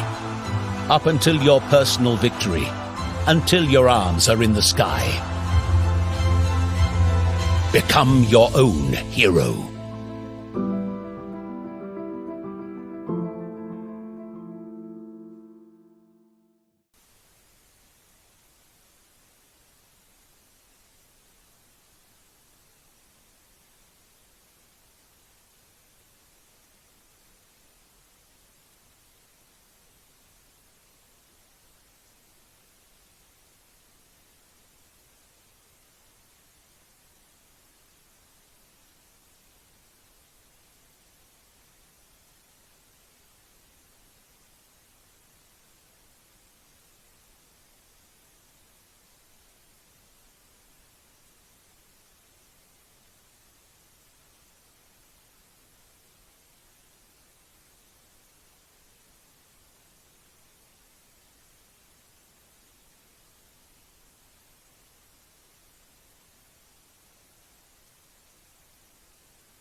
We're set, ready to rock and roll for the third quarter. Players are out on the ground, umpires are in the middle.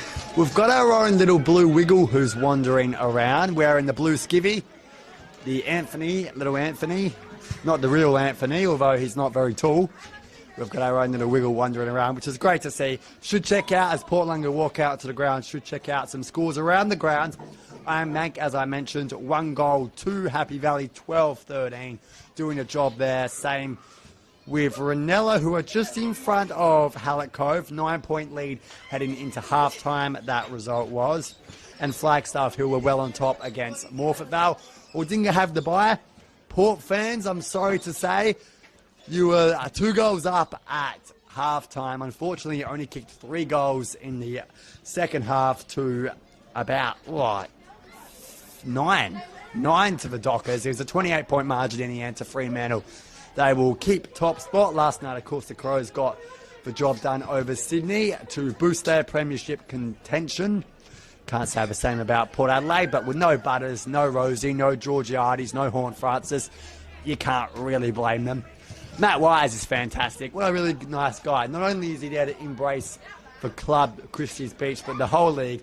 Great to see him. Hopefully we do have a couple of more people coming on. I'd like to thank our sponsors, ProBuild Australia, Jermaine & Co. Real Estate, Air Diffusion Australia, the Aussie Inn, Christies Beach Hotel, as well as Dartfish and Archie's Footwear. And our special sponsor this week, the SA Landscape Supplies. Whether you're completing a backyard upgrade or building a new home, or even sourcing materials for trade work, their team supplies practical landscaping products right across Adelaide. You can head to their website, salandscaping.com.au. You can find out more for yourself. Taking a look at some of the, as they have our huddle there, both teams coming into the huddle. Noarlunga just coming out now. You zoom on in, Josh, to Christies Beach. Conceded 5 goals in a row in that second quarter. Goals from O'Grady, Sinclair, O'Connor Dawkins, 2 to Steele, 2 to O'Grady. It's actually not looking great at the moment for Christies Beach, who lost their lead. It's time to regroup as you hear the siren blow in the background. Regroup for Christies Beach. My voice is holding up. Wonder if we'll make it to the fourth quarter. We will find out. At the moment, it is a 9-point margin heading the way of Noarlunga. The crowd are getting back towards me here, ready to watch. Big second half. Adam Hartley is out on the field with last-minute instructions to his players, which I'm pretty sure can't hear him from that distance anyway. But, oh, well, yeah, maybe they can. He was pretty loud yelling at quarter time, I must admit. Our umpires, David Richardson and Ben Moss, have been quick with their holding the balls. Done a really good job so far. Haven't missed anything. Brody Gaskin, Bailey Murphy and Lincoln Manning along the boundaries, and Jono White and Peter Gray are also in our goals, and they've done really well. They're loving their goal signals. I think everyone's bucket list is to be a goal umpire too. Seems like a pretty good job from where I stand. Here we are in the commentary box, getting ready to rock and roll again for the second half. Christies Beach take on Noarlunga. Sirens blowing, we're set to be underway again. Ball is coming up here from umpire Ben Moss. Ruckman go at it.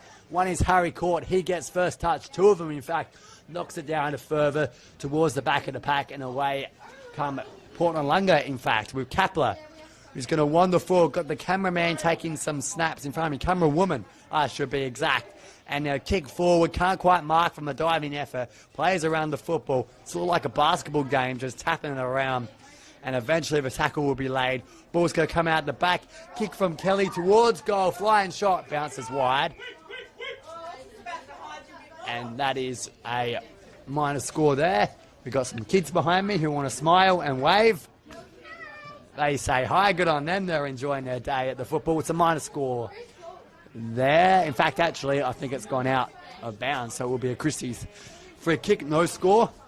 And that was not one you want to remember. In the end, Daru can clear. Doesn't. Kick was smothered. Cork went in there. Really nicely done. Daru then had it. Lost it. Wrapped up from Kerwin. Haven't heard his name much today. Or at all, even. Players go around the football. They scream holding the ball to crowd. Umpire does not move yet. Now blows his whistle. And I think he's paid a free kick too. Not entirely sure what it is at the moment. Umpire was off camera, and we'll wait to see what exactly happens. Christies Beach, oh, it's not going their way because it's been a free kick here to Lockie Murphy, who well and truly has his distance. He's got to be careful of his neck, I think it was. He has had neck issues in the past at AFL level. Of course, the reason Jordan Dawson kicked that goal after the siren was because of Lockie Murphy's neck issues. One of the great contributions to AFL level for Lockie Murphy. Just inside 50. Won't have the carry. Knocked on the line. Plays run around the ball. No one can quite get clean possession. In fact, he's wrapped up there. And we'll have a ball up in the goal square for Port Noarlunga. And Christies Beach do not want to concede the first goal here. 2 minutes into this third quarter. Thrown up. Away they come. Comes out to Paredes. Flying shot was closer to the other goals than it was to those goals. And in the end, it's rolled out. And I believe it's going to be Nathan Sable, who had a good first quarter, is going to be kicking it.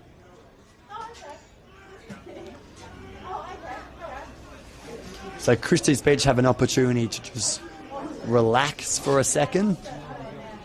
Take a bit of a breather before they kick it out wide and high towards the outer wing. Plays around the football. Knocked out. That was nicely done. Holding the ball, says the umpire, though. I thought it was a clean possession. And they're going to have to come all the way back here for Port Noarlunga. Free kick. Inside 50 ball for them. Diving mark was pretty good. In fact, it was better than that. Not quite sure what the number is as of yet, but that was a terrific effort. And Port Noarlunga will be lining up with Zeb Sinclair for his second. And they're 1, 2, 3, 4, 5, 6, 7th in a row. They had 1 goal to their name. Christies Beach 5. This for 8 goals to 5. A huge comeback for the Porties after that big quarter-time spray. I'll tell you what, you need to be spraying more often if this is the response. Limp-in player for the Cockle Divers wanders off. In fact, he's so close we could almost get special comments from him. Kick on its way from Sinclair. Looks pretty good. Looks very good. Kelly's the man who's wandered off with a limp. Sinclair's kicked his second. And he's been really good. Kicked 9 goals so far this year. Make that 11 now. And Cockle Divers got a goal which I really think Christies Beach needed to start this second half.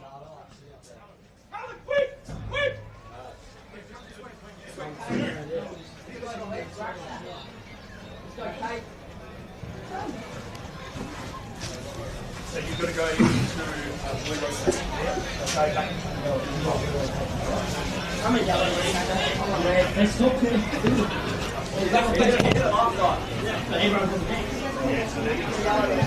Ball's back in the middle. Umpire David Richardson throws it up in the sun, which I tell you what, no rain today. It's been superb Saturday football. Players around the football, one being Giroud, had a lot to do, especially since quarter time, being really good when Christies Beach haven't. Kick forward, bouncing ball, couple of players around it. Noel can get clean possession. In fact, the tackle there laid nicely from Brockwell Murphy was pretty good, who hasn't been seen at A-grade level for a few weeks. Back today is one of the 3 changes for Christies Beach. The other was Reece Mundy, and Liam Chibnall gets another look at A-grade level. Free kick coming back to Paredes here, the male medalist, who was sensational on grand final day. Despite not winning the medal, he was a big reason why the Cockle Divers got up over Happy Valley. And players go around him, but don't argue there. He's been taken down. Umpire says it's mine. I'm not sure about that. Didn't see the don't argue. He did have his prior there. And Salaya doing the ruck work. In game 99, all grades for him. Wants to stay injury-free. Kick forward, went wide, very wide from Kobe Stewart. It's going to stay in, though, as plays around the football, and now it gets to the boundary line. I'd like to thank some of the league sponsors as well. Air Diffusion Australia, So Cloudy Web Design, SA Landscaping Suppliers and Master Plumbing's Association of SA, as well as the Sports Centre, the PW Collection, Dartfish and Youth in Sports Foundation as the ball is thrown back in. Can't do this without our sponsors, which includes the Fleuro Milk Company, Paladin Sports, Sharon, Belgravia Apparel, and All Frames and Mirrors. Thanks to all of our sponsors, and of course the league sponsors and the Port Noarlunga sponsors you can see wrapped right around the ground. I'm not actually allowed to read them out, but they are on screen there. as Christies Beach can sort of hold Port Noarlunga up at the moment, almost state of origin style. They're just tackling and not letting them push forward. And in the end, we're going to have a boundary throw in. Adam Hartler on the bench is starting to look more calm, which maybe he shouldn't look calm, because when he was revved up, that's what really changed the game. Him and Richard O'Grady, as the handball comes out from Aidan Coakley, playing game 250 today at A-grade level. And the umpires actually said it's going to be a throw-in, I believe, because Christies Beach are arguing, saying it should be our kick. And the umpire, Ben Moss, has come in to sort out the problem, and we're going to chuck it back in. So Salai's been doing the ruck work for the A-grade team this year after Brodie Smith is no longer a Port Noarlunga player. Not that Brodie Smith, who used to play for the Crows, he's not quite as tall. Harry Court is the ruckman for Christies Beach and their Indigenous Guernseys. Thrown back in, Salai at the back, got the tap. Kick forward, nicely done. Moves it on to Sinclair, plays around him. In fact, he's ran out of room. There was Liam O'Connor-Dawkins, who kicked a really good goal before. And I also mentioned, played some time at Goodwood Saints, the Colonel Light Gardens, West Adelaide Juniors, now finally Port Noarlunga. That man has made a lot of friends, put it that way. As our umpires are called out a free kick here, heading the way of Christies Beach. So a moment to gather there as we've got the two players in front of me, Isaac Churchill and Saxon Allen on the bench. Been on the bench for quite a while at the moment, may I point out, as we go through the middle. Christies Beach was so good at this before quarter time. The run and gather, gets it up to Michael Maisie. Things happen when he has the ball. Kick forward, could go all the way in. Oh, to the near side, but not quite through the big sticks. Minor score there to the right-hand side, and they're 5-9-39, plays 8-5-53, 8.5 minutes gone here in this third quarter, the premiership quarter, as they call it. And they're just giving away to Maisie here, can just roll it through. This time it's gone through the other behind post. Opportunity squandered for Christies Beach. Maisie already has 2 for this match. This is the first time in history for him he's kicked more than 1 goal against Port Noarlunga. So he'll be happy to have broken that duck, but still going to need a couple more from here if they're going to win, put it that way. Murphy done so well off a half-back. Push it out wise, and maybe he'll be our BOG for today. Of course, thanks to Archie's Footwear, all our best and fairest will get their moment in the sun with our iconic Dartfish Filming Footy beanie. Not beanie Weber today, is Thons Weber with our Archie's Footwear. So they'll collect that award. Could be Lockie Murphy, hasn't had it yet so far this season. Stewart, Paredes. Good switch to push it out wider. This is Billy Cook. Billy Cook moves the half forward. Haven't heard his name much today. And now it's broken loose. Kerwin likewise pushes it back along the outer wing. Lots of players around it. Paredes got handled over his head. And look at that move from Mundy. Through the middle, Christies Beach go. Kick forward. Got a couple of players on the ground. In fact, Maisie was on the ground. He got back up again. And he rolled it all the way through for another minor score. 3 in a row for Christies Beach points. 5-11-41 plays 8-5-53. Murphy again having a fair amount of time in the opposite goal square, kicking out. Used the ball well today, I will give him that. That wasn't called 15, probably the right call. Puts Wiseman under pressure. That wasn't marked. Puts themselves under pressure even more. That was Lucas Marshall in defence. That one's also not marked. Not some great skill at the moment. Carmen gets involved in the play finally. Knocked it over. Dawes, did he leg him? No, umpire says play on. Good call. Handball to Crichton. Haven't heard his name yet. Good opportunity for him. Pushed that back. 2-on-1. Umpire's called a hold and free. And it's heading towards Port Noarlunga. 2-on-1. Why do you need a hold when you've got the extra man? And it's that man, Richard O'Grady. This, he's had 1, 2, 3 goals. So this he is shooting for his 300th career goal, all grades. I didn't think he'd kick for today. This is his opportunity. 50 metres out, maybe 45. Slight angle into the breeze, into the sun, likewise. Northern end for Richard O'Grady. Starts left, and it's going to stay there. He'll have to wait for his 400th goal. 300th, mind you. Let's not get ahead of ourselves. We'll have to wait a little bit longer for its 400th. That moves Port Lunga to 8.553. It's a 13-point margin at the moment. That's a good mark there from Aidan Coakley, who fetched in the best players the last 3 times against Port Noarlunga. So certainly not a bogey side for him. 1-on-1. Man came from behind, did enough was Murphy. That was against Saxon Allen, and we're going to have a ball up here with Billy Cook at the bottom of that pack. Coach Adam Harlett watches on. With a very keen sense, that stare he has. Not sure what he's thinking. Sulai doing the ruck work. That's against Hayden Barker, who's a pretty tall man himself. He's a head taller than me, and Sulai is taller than him, put it that way. Handball from Crichton, 1-2. Really nicely done with Nathan Fless. Fader, and that kick was pretty average, put it that way. And they want to, oh dear, they want to chip it around, and Lee did well there after dropping the mark. Lots of pressure on Christies, but he could come back the other way. May just, Paredes lays a tackle on Allen. Handball came out, and now this is an opportunity for Kapler. Had it, lost it, kept it moving forward. That's the key. Opportunity to have a quick goal. And it's gone through. Port Noarlunga, that is their 7th in a row, and they are looking excellent at the moment.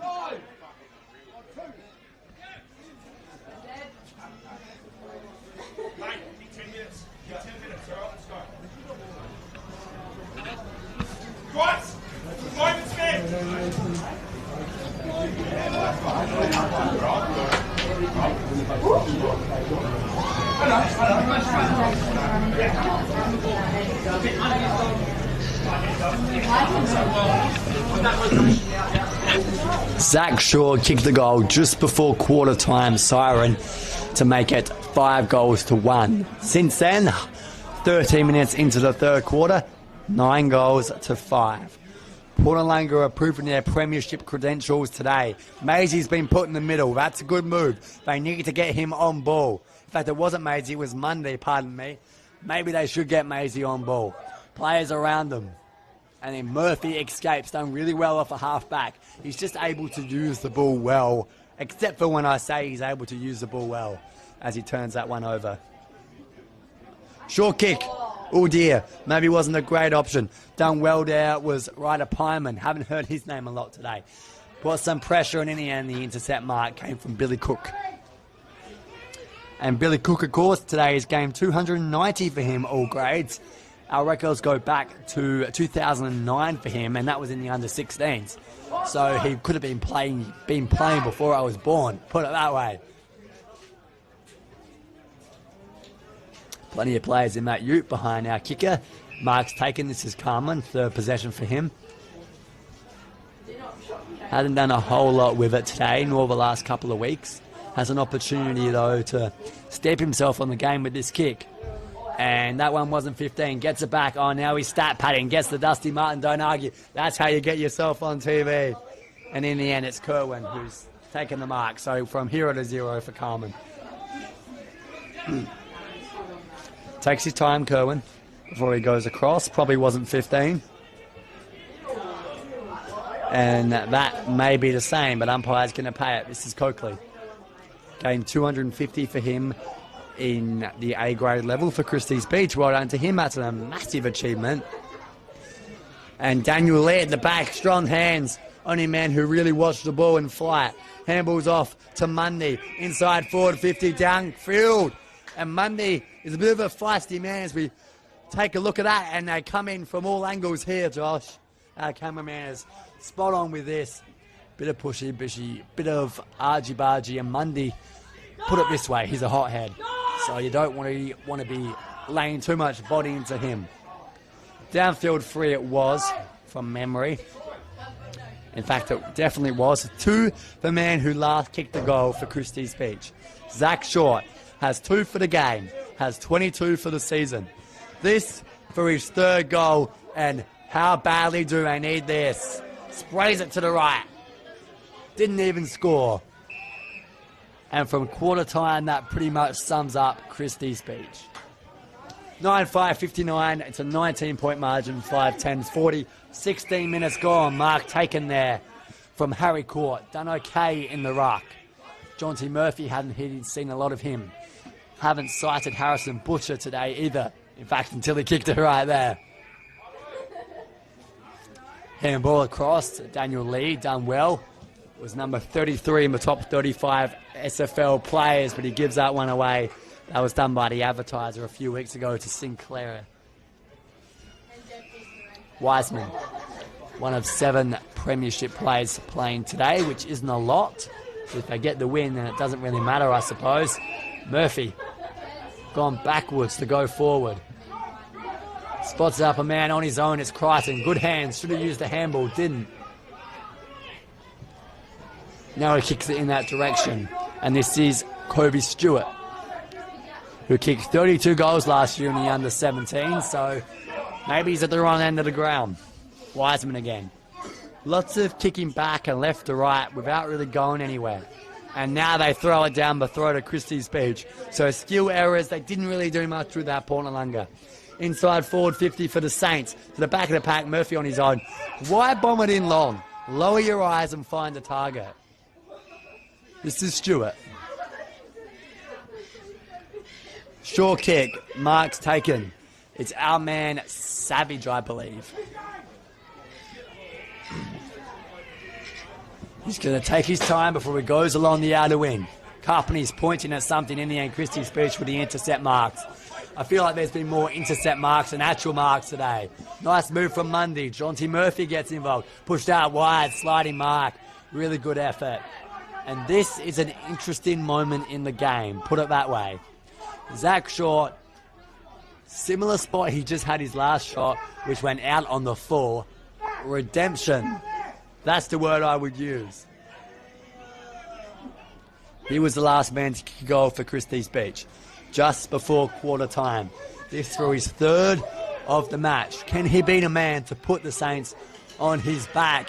He's going to have to kick straight. 45 out, slide angle. Crowd raised, looks pretty good, looks very good. Touched on the line, it's going to go through for a minor score. No, it's called a goal. Umpire's called that a goal. Port Noarlunga maybe not too pleased about that. Zach Short has kicked his 3rd of the match. And wow, Christies Beach, did they need that? They got a 6-10-46. Trial Port Noarlunga 9-5-59.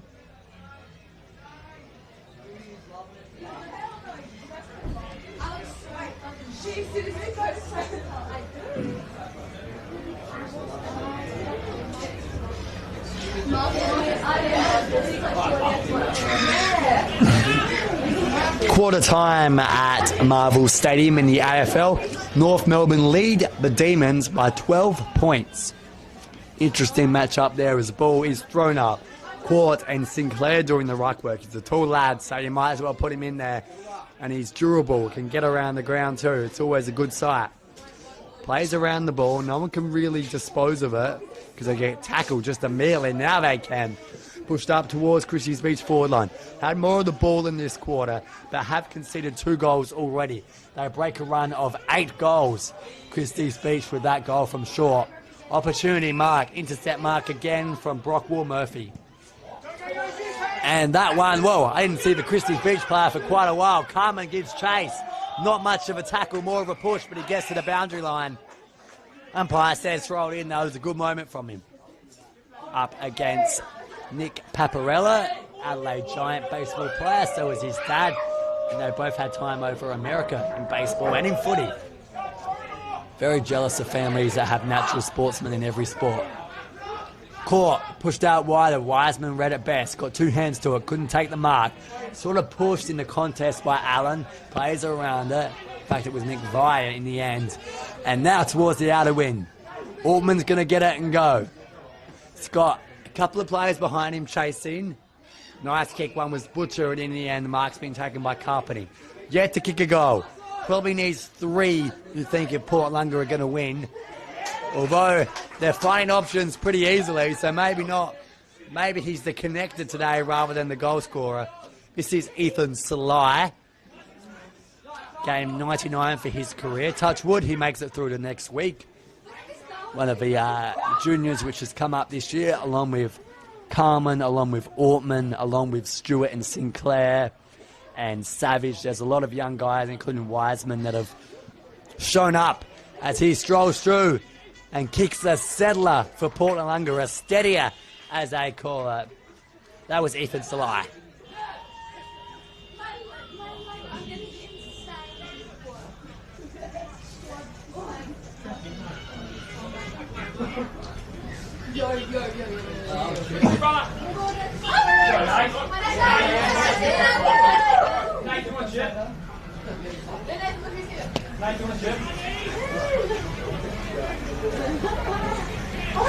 Balls back into the middle as umpire David Curran assesses the conditions and decides, you know what, I'm going to back out facing the club rooms because I don't like the sun.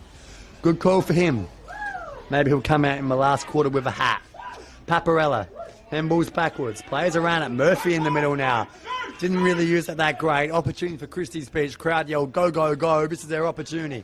Mundy can get it and run. Doesn't. And nicely moved there from Kelly, the co-skipper. Salai, the goal scorer. Not a great kick. In fact, a very average one. Give Christies a good look. Paredes always uses it well. Did so. Although the handball wasn't perfect, so maybe half option. Murphy gets the kick away just. Got through a couple of Port Noarlunga players. All the way to Barker. And that's a nice tackle there. Just below the neck, so it was good use there from number 12, which is Brockwell Murphy. Should say Hayden Barker played some footy for both the Saints and Gladstone in Queensland, would you believe? Today is game number 3 for his A-grade career. Gladstone in Queensland. There's one place I haven't been. I've been to Yeppoon, I've been to Rockhampton, I've been to Harvey Bay, similar area. Not quite Gladstone or Gladstone. Lots of players in the contest. Umpire says free kick heading the way of Christies Beach. This is Darude. Wants to give the handball. In the end, the player ran around. That was smart. Had to kick. Pushed out wider. Maybe to the detriment of Port Noarlunga, though. Maisie led. Couldn't quite get. His tattooed friend Mundy did. Handball backwards and pushed towards the goal square. In fact, it's going to go wider and it will roll out of bounds in the shadow. If you get a good look at that scoreboard, Josh, you can see it is 10-5-65, 6-10-46, 24 minutes gone there. As it ticks over now, we'll get a boundary throw-in. Tell you what, Maisie and Mundy with the tattoos look like they should be playing for Collingwood. Maybe that's where they originally came from. Darude, kick forward. A couple of players fell down, one was short, and when your main man falls down, it's going to be hard to take the mark. That one taken from Cook. Pushed out towards the inner wing. Into the shade. Umpire's called a free kick. Heading the way of Sinclair, I believe. No, sorry, Salai. Who's really starting to lift in this third quarter. 25 minutes gone. We're well and truly into extra time. Siren not so far away as Cook takes the mark. Pushes it wide. This is Paredes. And they're just working with so much space. Handball to Murphy to give and go. And away they go, Port Noarlunga. Nice mark towards the outer side. And that kick is pretty good too. So got it from O'Connor Dawkins. And they'll decide to centre it. Oh, just over top of Salai. Mark taken regardless. Very lucky there. And don't listen to the crowd. Don't play on. Take your time, he will. He takes a lot of time. In fact, he wants a breath. Maybe we should get the water boy out before he kicks it as well. So Port Noarlunga have been really good. This is Nathaniel Paredes, who has been superb since joining the Cockle Divers from Gazer, I believe. Spent some time up in Darwin as well on the off-season. Got a wild scene from 25 out directly in front. He doesn't miss. Port Noarlunga have kicked 2 in a row after that short goal, and they're stretching out the margin now.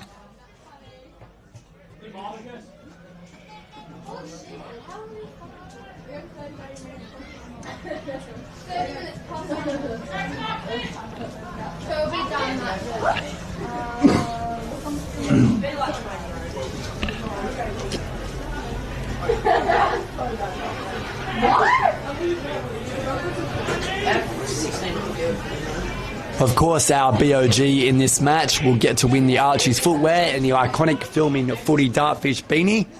We'll make sure we get to speak to him and have a photo, of course. Happy smiles.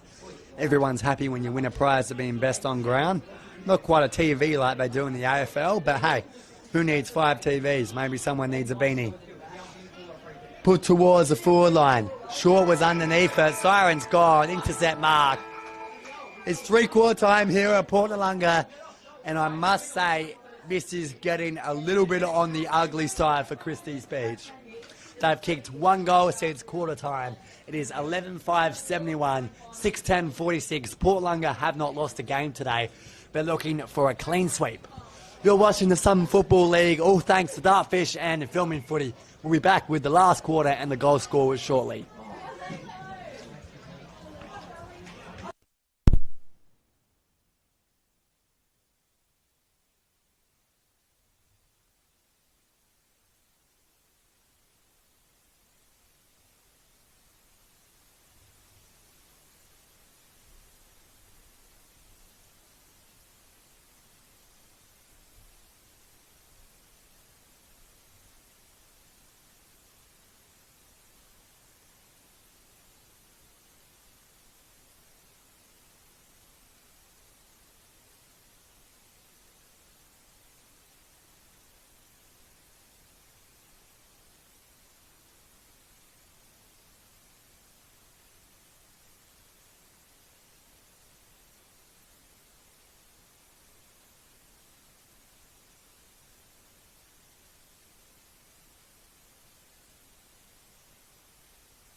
Our name is derived from the Greek prefix, macro, large.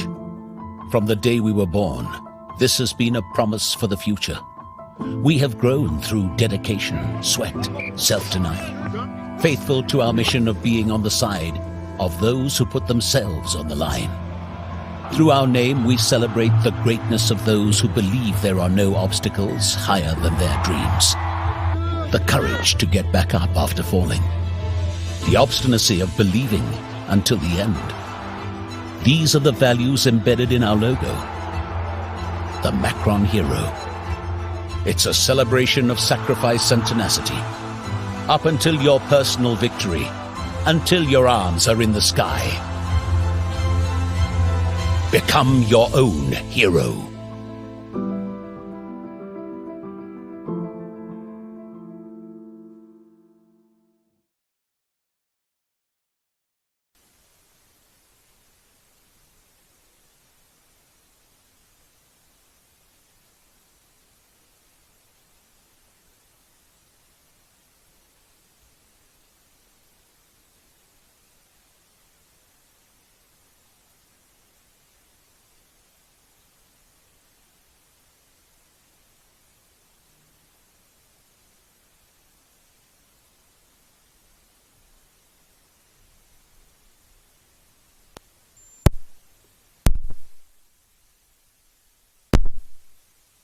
And we're back here for last quarter action as Christies Beach and Port Noarlunga's little 3/4 time huddles to Spurge, and we'll go through the goal kickers for that third quarter.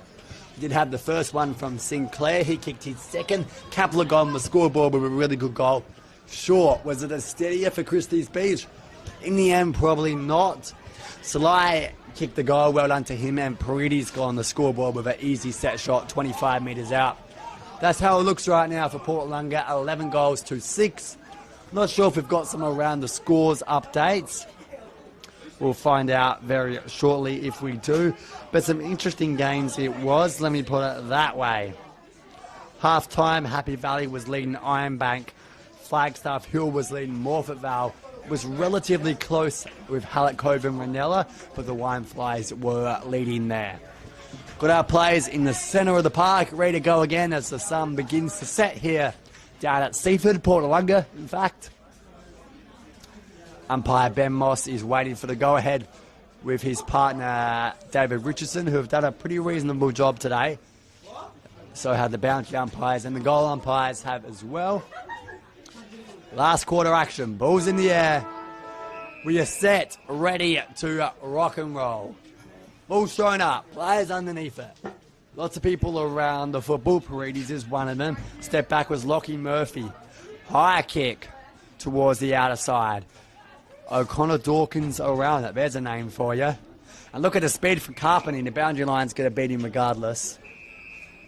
And we'll have a free kick in the way of Christies Beach.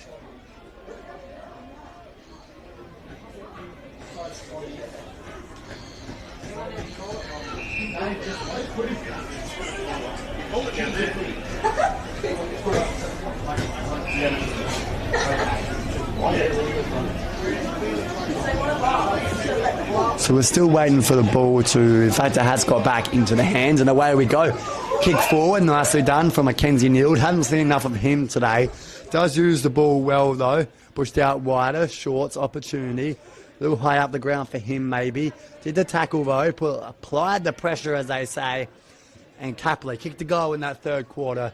Nice kick too, weighted beautifully for O'Connor Dawkins. Handball to the running man in Murphy. Maybe his best game in the season. Didn't get the handball though. Paparella stole it from him and then kneeled towards the wing. Going to come back though through Kapler, and Mark's taken now Murphy. Not so happy with a couple of players who ran past Murphy. Going to have to kick it instead now. Umpire says play on. You can hear them all scatter towards him. Mark's taken Ortman. Good strong hands. Haven't heard his name a lot today, but's used it well when he's had it. Umpire calls play on again. Inside 50 at the back. Bit of a push. Umpire agrees.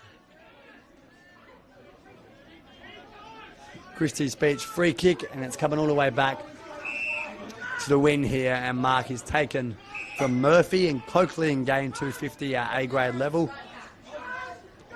In the sun. Big fist there. They yell good boy from the crowd, so they're happy with that effort from Lucas Marshall. Umpire said nah, not happening today, and 25-2 for not giving the ball back. Opportunity here for Isaac Churchill. Hadn't seen a lot of it. Kicks inside forward 50. Bouncing ball, Maisie at the back. Can't quite get first use of it. In fact, the boundary line will win.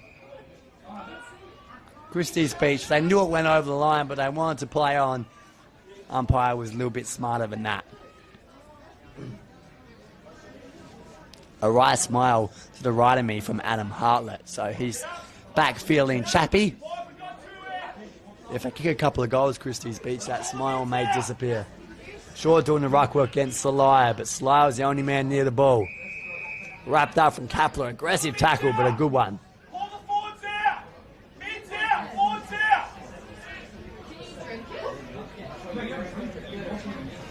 We're 3 and a bit minutes into this last quarter action here. Christies Beach are going to need the first 3, you would imagine, if they want to win here.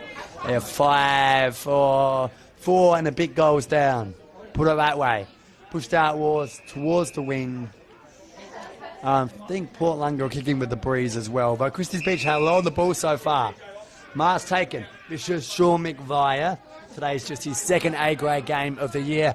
after playing a lot back in 2023, I believe. Also has played for Roxby Downs this year, so look at that. Must be a fly-out worker.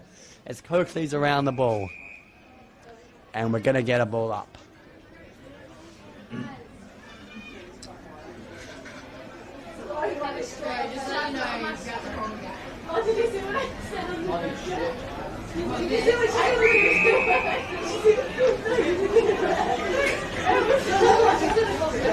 Murphy's collected free kick here, I believe it's against Paparella. They've got an opportunity, Portlangar, to go forward. I was hoping to speak to the Portlangar president during this last quarter. We'll see if that happens. Of course, we got to speak to Matt Wise, the president of Christies Beach, which was fantastic. It's back into the hands of Noarlunga here. Ortman's just waiting his turn. He's got Murphy to his left, decides to go there.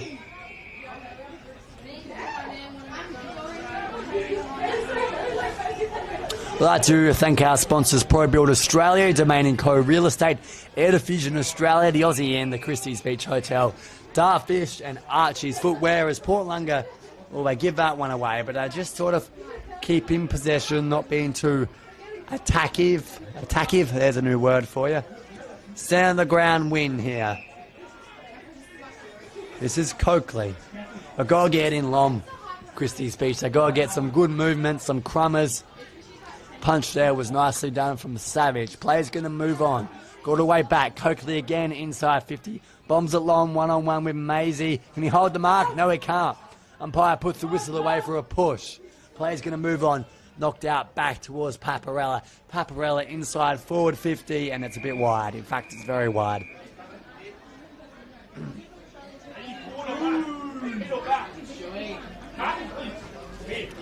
Billy Cook's going to kick it back inside forward defensive 50. I think Portlangar are just going to control it here. Not many dangerous kicks, or that was a little dangerous. Sort of set up in the air for Ortman. Wiseman had to go and get it. Did really well, did Wiseman. Pushed out wide, and now he got a bit of run and carry flowing. It's just a lie. Big ruckmen aren't known for their run and carry, though. Takes his time instead. Kicks forward. Out of wing, at the back, mark taken Christies Beach. I believe that was Butcher.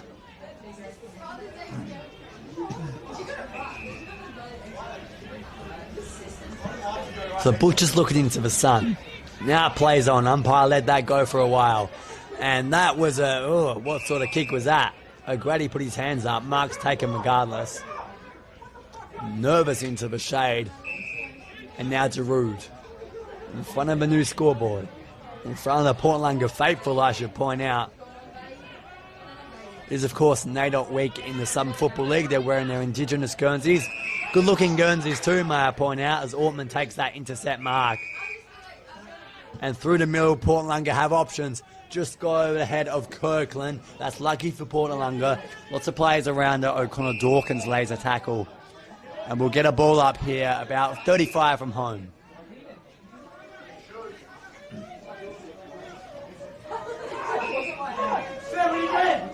Umpire throws it up. 7 minutes into this last turn. Ortman wrapped him up. Giroud through traffic, got the handball out. Nicely worked out for Chimble. Haven't heard his name much today. Mark taken, and they're off to the races. Look at this. Takes a bounce. That's really nice football there from the Saints. Although they can't do much of it through the middle of the ground. Hooper's there. Hooper won't turn over and doesn't. Gives it to Lee in the long sleeves. Maybe not the right weather for that. It is nice and sunny. Puts it out wider, half forward. Nicely. Look at the poise there to knock away the defender. And he kicks it to Sean McVire. Second A-grade game of the year. The guy who also plays the Roxby Downs. The Miners, they're called. This will test him, I think. He's going to walk into about 40 metres. It is in front of goal. If he's got the journey, then I think he will kick it. Put it that way.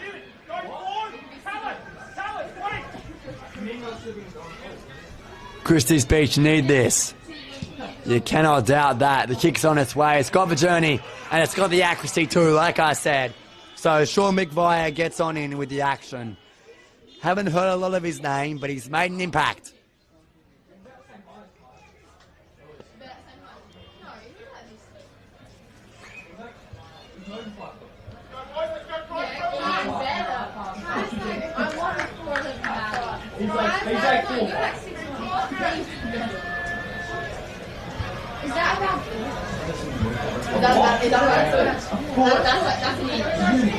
This is 1 foot. And it's like that.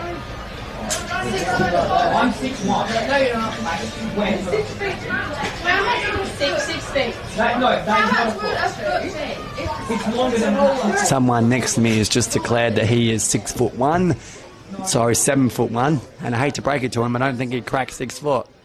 Play's going to move on. Giroud up towards the outer wing. They're telling Porky's on the boundary line, let me tell you that. Nice pick up, though. Really clever stuff. And the mark's been taken. So opportunity for Chimble. Couple of possessions in a row for him. Worked out really nicely. Christies Beach needed that goal, let me tell you that. Sable had a good first quarter, been quiet since.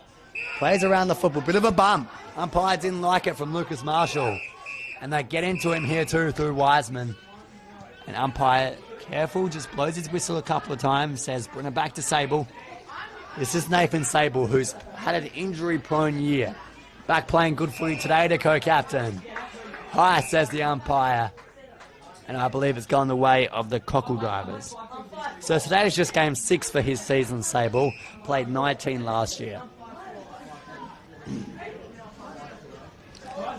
And we'll move on through Fles Fader to a man who's 10 numbers below him. He's Kapler, 7-17.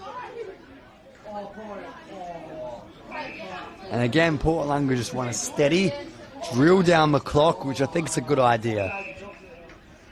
They've got a pretty good percentage, mind you, sitting 4th on the ladder at the moment, so the win, they need to be conservative. That is what they should be shooting for, and they're doing that. Bouncing ball through the outer wing. Christies Beach have a chance to go forward here off half-back. Do so.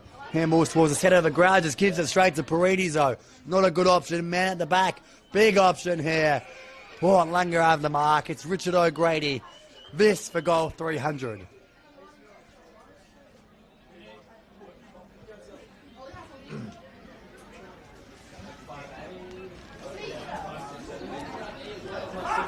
Surely he can't miss this. Kicked 3 today. Was part of that comeback in the second quarter where he kicked the first 2 goals, including one from about 60. Great job for O'Grady. This for goal 300 then.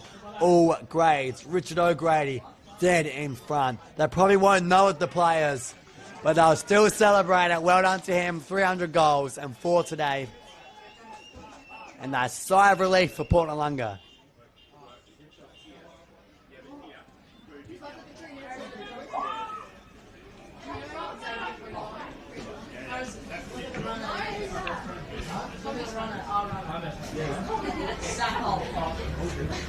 Oh, yeah. You get to that. I didn't realise that.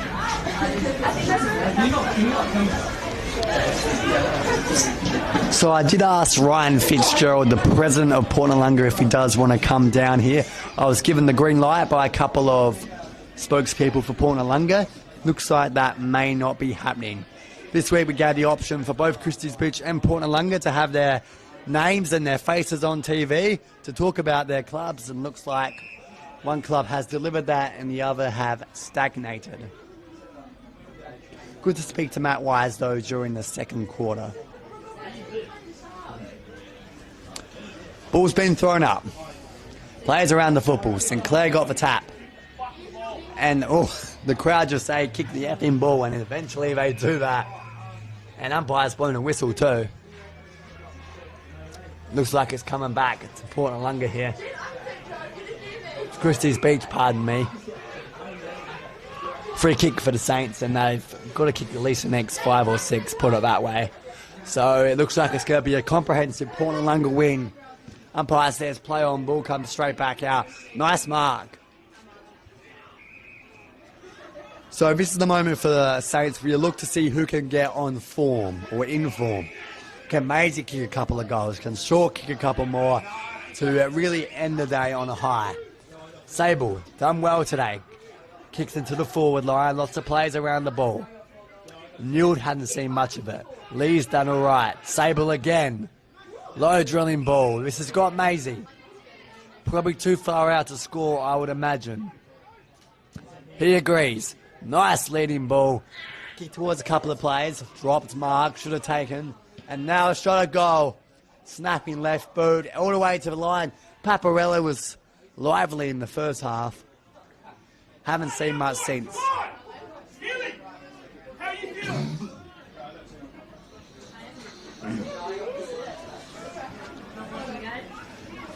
Minor score is Noarlunga. With a new man doing the kicking, that was Kapler who takes it out. Sable at the back, nice highlight for him. Short kick's a good one. This is Neild. Now Coakley. Inside forward 50 all the way long. Can it go through? It can, but just for a minor score.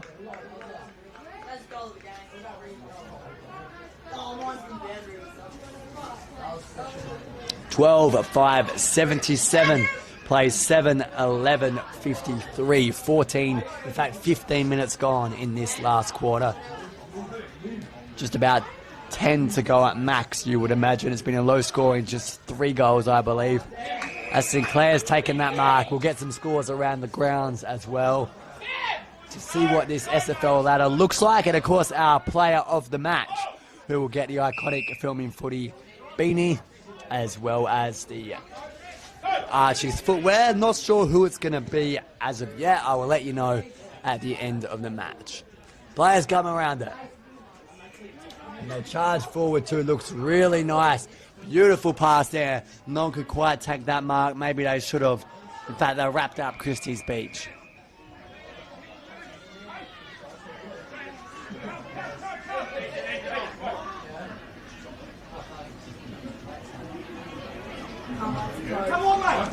Ball's thrown up, out of wing, sort of bumped off a Salai. Player's going to move on. Carmen gets a kick towards goal, although it was smothered, didn't go far in the end. His first touch of the last term. Handball came, that was from Butcher. Now Neil getting around the ball more. Maybe a little too late though. Opportunities for Court. He kick it off the deck, no, he picks it up. Handball's around, Maisie's a man. They've got Barker following him. And I'd like to get a look on what happened to Joshua Simmons in that second quarter to see what injury looks like. Now, we are being joined here by a man, he's taken his time to get here. I'll give him that. The President, Ryan Fitzgerald, has joined us. Welcome to the show. Oh, thank you so much. I'm running. I had to run from the other side of the oval, so sorry if I'm puffing big time. It's taken a while. I thought you maybe forgot about us. But it's good to get both clubs' perspective on the game. How have you seen it? Yeah, Christies came out with they were on fire at the start and got a 5-goal clear lead on us. So, do you know what? Christies always seem to do that against us. They have a bit of a purple patch. So, you know what? It goes to show that they can do it. It's just about doing it consistently over 4 quarters. Good goal there from the Saints. So they get a couple in this last term. And they moved to 8-13 to 61 to 12-5, 77 there. Were you at the quarter-time huddle? Yes, I was. It was fiery. Yeah, it was. I liked it. He just walked in, Adam Hartlett, for 45 seconds, screamed at them and said, "That's all from me," and buggered off. Yeah, you know what? It's not very often you see that from a coach these days. But No. I tell you what, it works because we came out in the second quarter and kicked 6 goals. It was a terrific idea. Yeah. It's coaching move of the year. It was. No, you know what? Sometimes these boys just need a razz up. I think, you know, like it's... God, in that first quarter, there was a lot of people watchers. I think those boys, sometimes you just need to kick up the bum and you can get back into it again. How have you seen the year so far for Noarlunga? You're currently sitting 4th as the ball goes inside. Forward 50 there, carpeting around it. You get to kick a goal today. How have you seen the season? Yeah, look, Look, we're probably not where we want to be on the ladder, but you know what? I still feel comfortable. I think if we got our best side and we're injury free, I think we can beat any of the top 3 teams. And that's a really good goal there. I'm not sure who the goal kicker is, but they get around him. That is Callan Ortman who's kicked that goal. So he's kicked a couple in a few weeks' time. That's his 3rd in a matter of weeks Yeah, for Ortman. There's a lot of young guys for Noarlunga that were maybe in the 17s last year that have come up and they've delivered too. They haven't looked out of place. Yeah, they have. Nathan Flesfader, Kobe Stewart, Lucas Marshall is in there today. We've got a few other boys that have debuted this year as well. So that's our goal as a club now, is that we've got this amazing junior group that every year we get another crop that come through. We want them to feel welcome down the club, stick around with their mates. The culture's really good, and we'll develop them. And that, that takes a few years. You can't take the A grade by storm straight away. Yep. Callan Ortman's been... this is his first year out of the 17s, and he's just got better and better every year. Nate Paredes gives him extra running, pushes him, and it's just great to see a young bloke now knowing, how hard he has to work to get to the position that he wants to be in. Yeah, you've only got 7 premiership players playing today, but looking at the game, you wouldn't know that. No, you wouldn't. But, geez, that is a lot, isn't it? That's 2/3 of your team not there from the grand final last year. It is. You don't ever see that in any competition. No. But it's working for you, so I suppose it's a positive. Yeah, it is. It is. Whether that can carry us all the way to the end of the year is going to be a huge challenge for the boys. But like I said, I really am confident. I mean, we've had some great inclusions this year. Jaden Kapler's, who's just got the ball now, he's one of them. Lockie Murphy's another one. We've had some great players come through.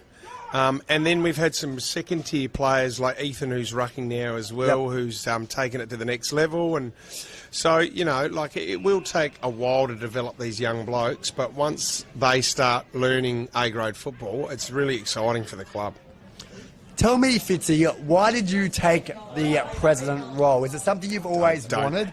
I don't know. I had a gun to my head at the time, and you know what? I've never been interested in coaching. My father coached his whole career, and he loved it, but I never had the coaching gene, but I really love this club, and I wanted to get involved. So I knew I was going to be a president at some stage. I just didn't know when. So. You picked a good time. I love it. I love it. There's so many families around this area that we grow up in and that are doing it tough, and the football club for them is just it's a way out. It's a sanctuary for them. They can bring their kids down who can play and run amok, and mum and dad can come back and have a feed and a couple of drinks and really enjoy it. So I get so much satisfaction out of it.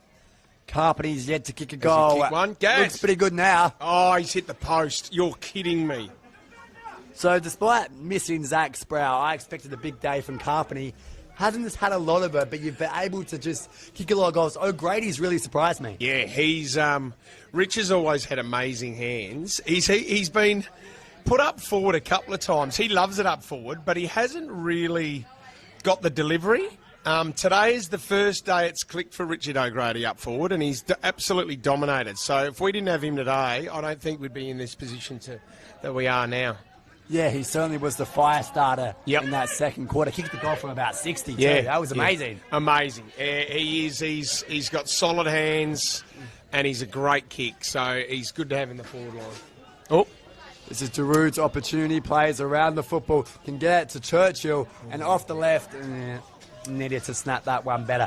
I want to ask you, last night Adelaide played Sydney. Yeah. Who did you barrack for? Yeah, I'm an Adelaide man. So since their inception, I've always gone for Adelaide and played a few years out at Sydney. But I love the Crows. You can't jump ship from the Crows. Oh, you jumped ship when you played for the Swans. That's where I was drafted. You've got to. You've got to go. I can't argue. You've Unless got to you're go. maybe Horn Francis, you've got to go where you're drafted. Exactly right. That's true. But I don't think I had the ability that Horn Francis did.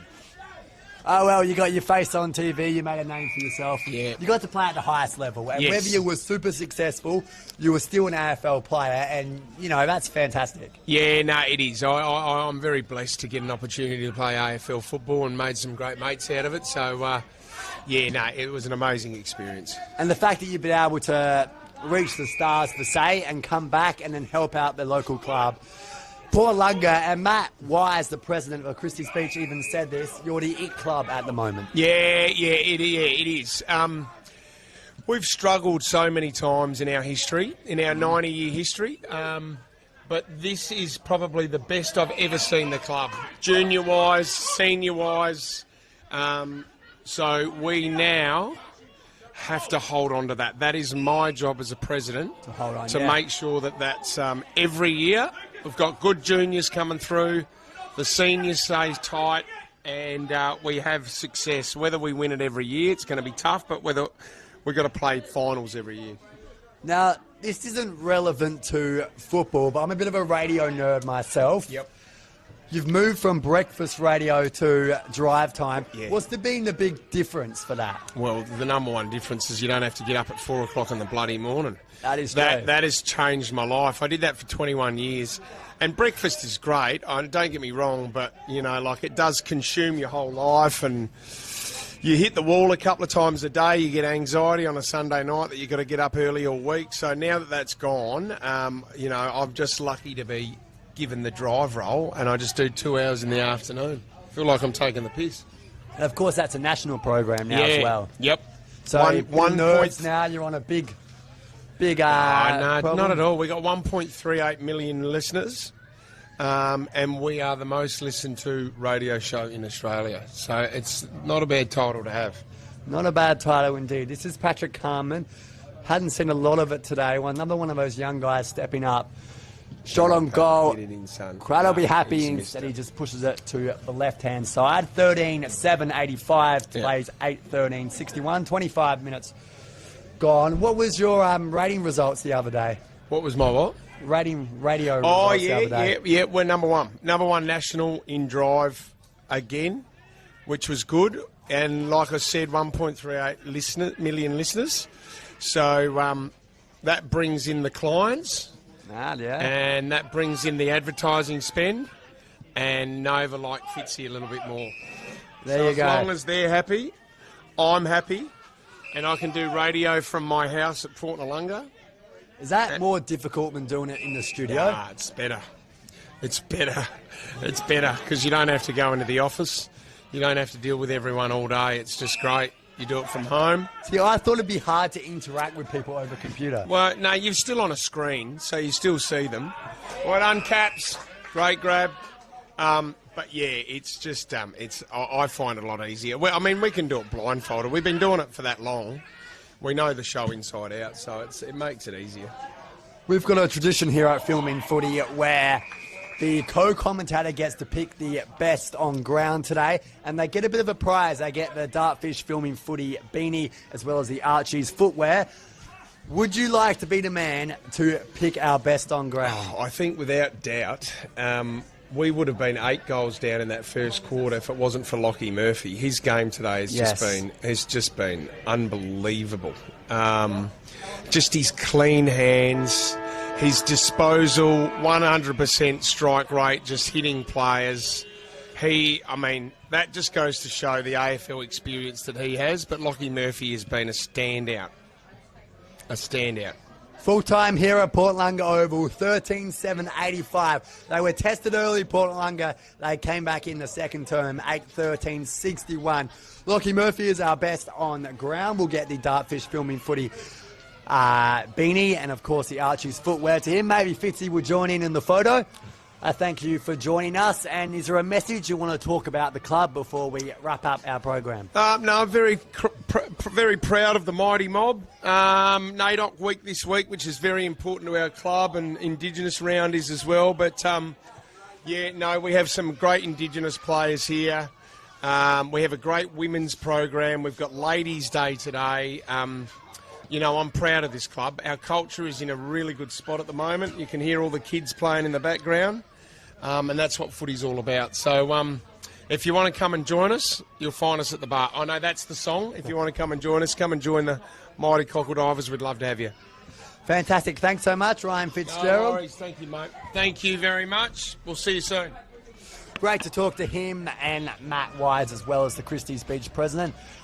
Touch and go to see where we were going to talk to him. He was waiting a long time, had to run around the oval, he said. But it's great for him and great for the football club and great for Filming Footy, who got to talk to lots of different people today. Phil Herden, he'll be back next week. We will wrap up this game here. It's been a convincing day for Port Noarlunga. Won the under-13s, won the under-15s, destroyed in the under-17s as well. Smashed them in the B grade. Very happy win here in the A grade, won all of the matches today. Morford Vale, they scored 5 goals, 6 to Flagstaff, 23-10 full-time over there at Morford Vale, so congratulations to them. See if we can get some scores around the ground as well. Looking at the AFL, mind you, it's half-time and it's a 4-point lead to North Melbourne over the Demons. Have some scores at Ironbank, 4-10-34 to Happy Valley, 23-38, 168. So they will certainly get a percentage boost there. Adam Harley, he's a happy chappy on the ground there. We saw him on the TV before as the players get around, all the young little kids. Good to see they fly the flag high here at Port Noarlunga. Fitzy's pretty over the moon. Even Matt Wise is a good sport as well. I thought they had him, Christies Beach, early on. The crowd was silent. They kicked the first 5 goals, or first 4 goals, and then 5-1 at quarter time. I thought that this was only going one way. But they bounced back, and all good teams do, thanks to a rev up from Adam Hartlett. And Richard O'Grady was fantastic. I'd actually give my best on ground to him, but Lockie Murphy was pretty good too. Kapler got in on the goals. Probably the best for Christies Beach would be maybe Daniel Lee. Mackenzie Neal was better in the last quarter. I like Joshua Giroud. He was a bit of a live wire too. Zach Short maybe their best, and Hooper, of course, was really good for them most weeks. But Nathaniel Paredes was fantastic. Michael Morford, didn't see a lot of him, but I will say he does own a cafe just over the bridge. Boy and Bloom there. Go check that out. Zeb Sinclair, really nice game from him. Shaden Kapler, really good game from him. Liam O'Connor-Dawkins as well. Carthney, didn't see a lot of it. The man we should really be praising is Ethan Salai, as well as Lockie Murphy as well. And we cheer off our players there who have had great careers and will continue their great careers. Reece Mundy, 150 A-grade games, and in front of him is, of course, our man Aidan Coakley, 250 A-grade games. In fact, behind him, we chat him off. They've been terrific sports for Christies Beach. Will continue to be playing for a long time. To wrap up the broadcast, 13-7-85 to 8-14-62. Port Noarlunga's way. Been terrific to speak to Matt Price and Ryan Fitzgerald. We will close the game, but we'd like to thank some of our league sponsors: Air Diffusion Australia, So Cloudy Web Design, SA Landscaping Supplies, Master Plumbing Association of SA, Flerio Milk Company, Platin Sports, Sharon, Belgrave, Paral, All Frames and Mirrors, the Sports Centre, the PW Collection, it goes on, as well as Dartfish and Youth in Sports Foundation. That's a wrap on today's broadcast. It's been a good day today. Thanks to everyone who came on the show and helped out. And of course, congrats to our winners, Port Noarlunga. In the end, they got it done by 23 points. I'd like to again thank our major sponsors: ProBuild Australia, Domain & Co, Real Estate, Air Diffusion Australia, and of course your local pubs. That's Hackham's Aussie Inn and Christies Beach Hotel. We thank them for sponsoring us as well. My voice is held up, would you believe it? My name's Oliver Riddle. Thanks to Josh on camera as well.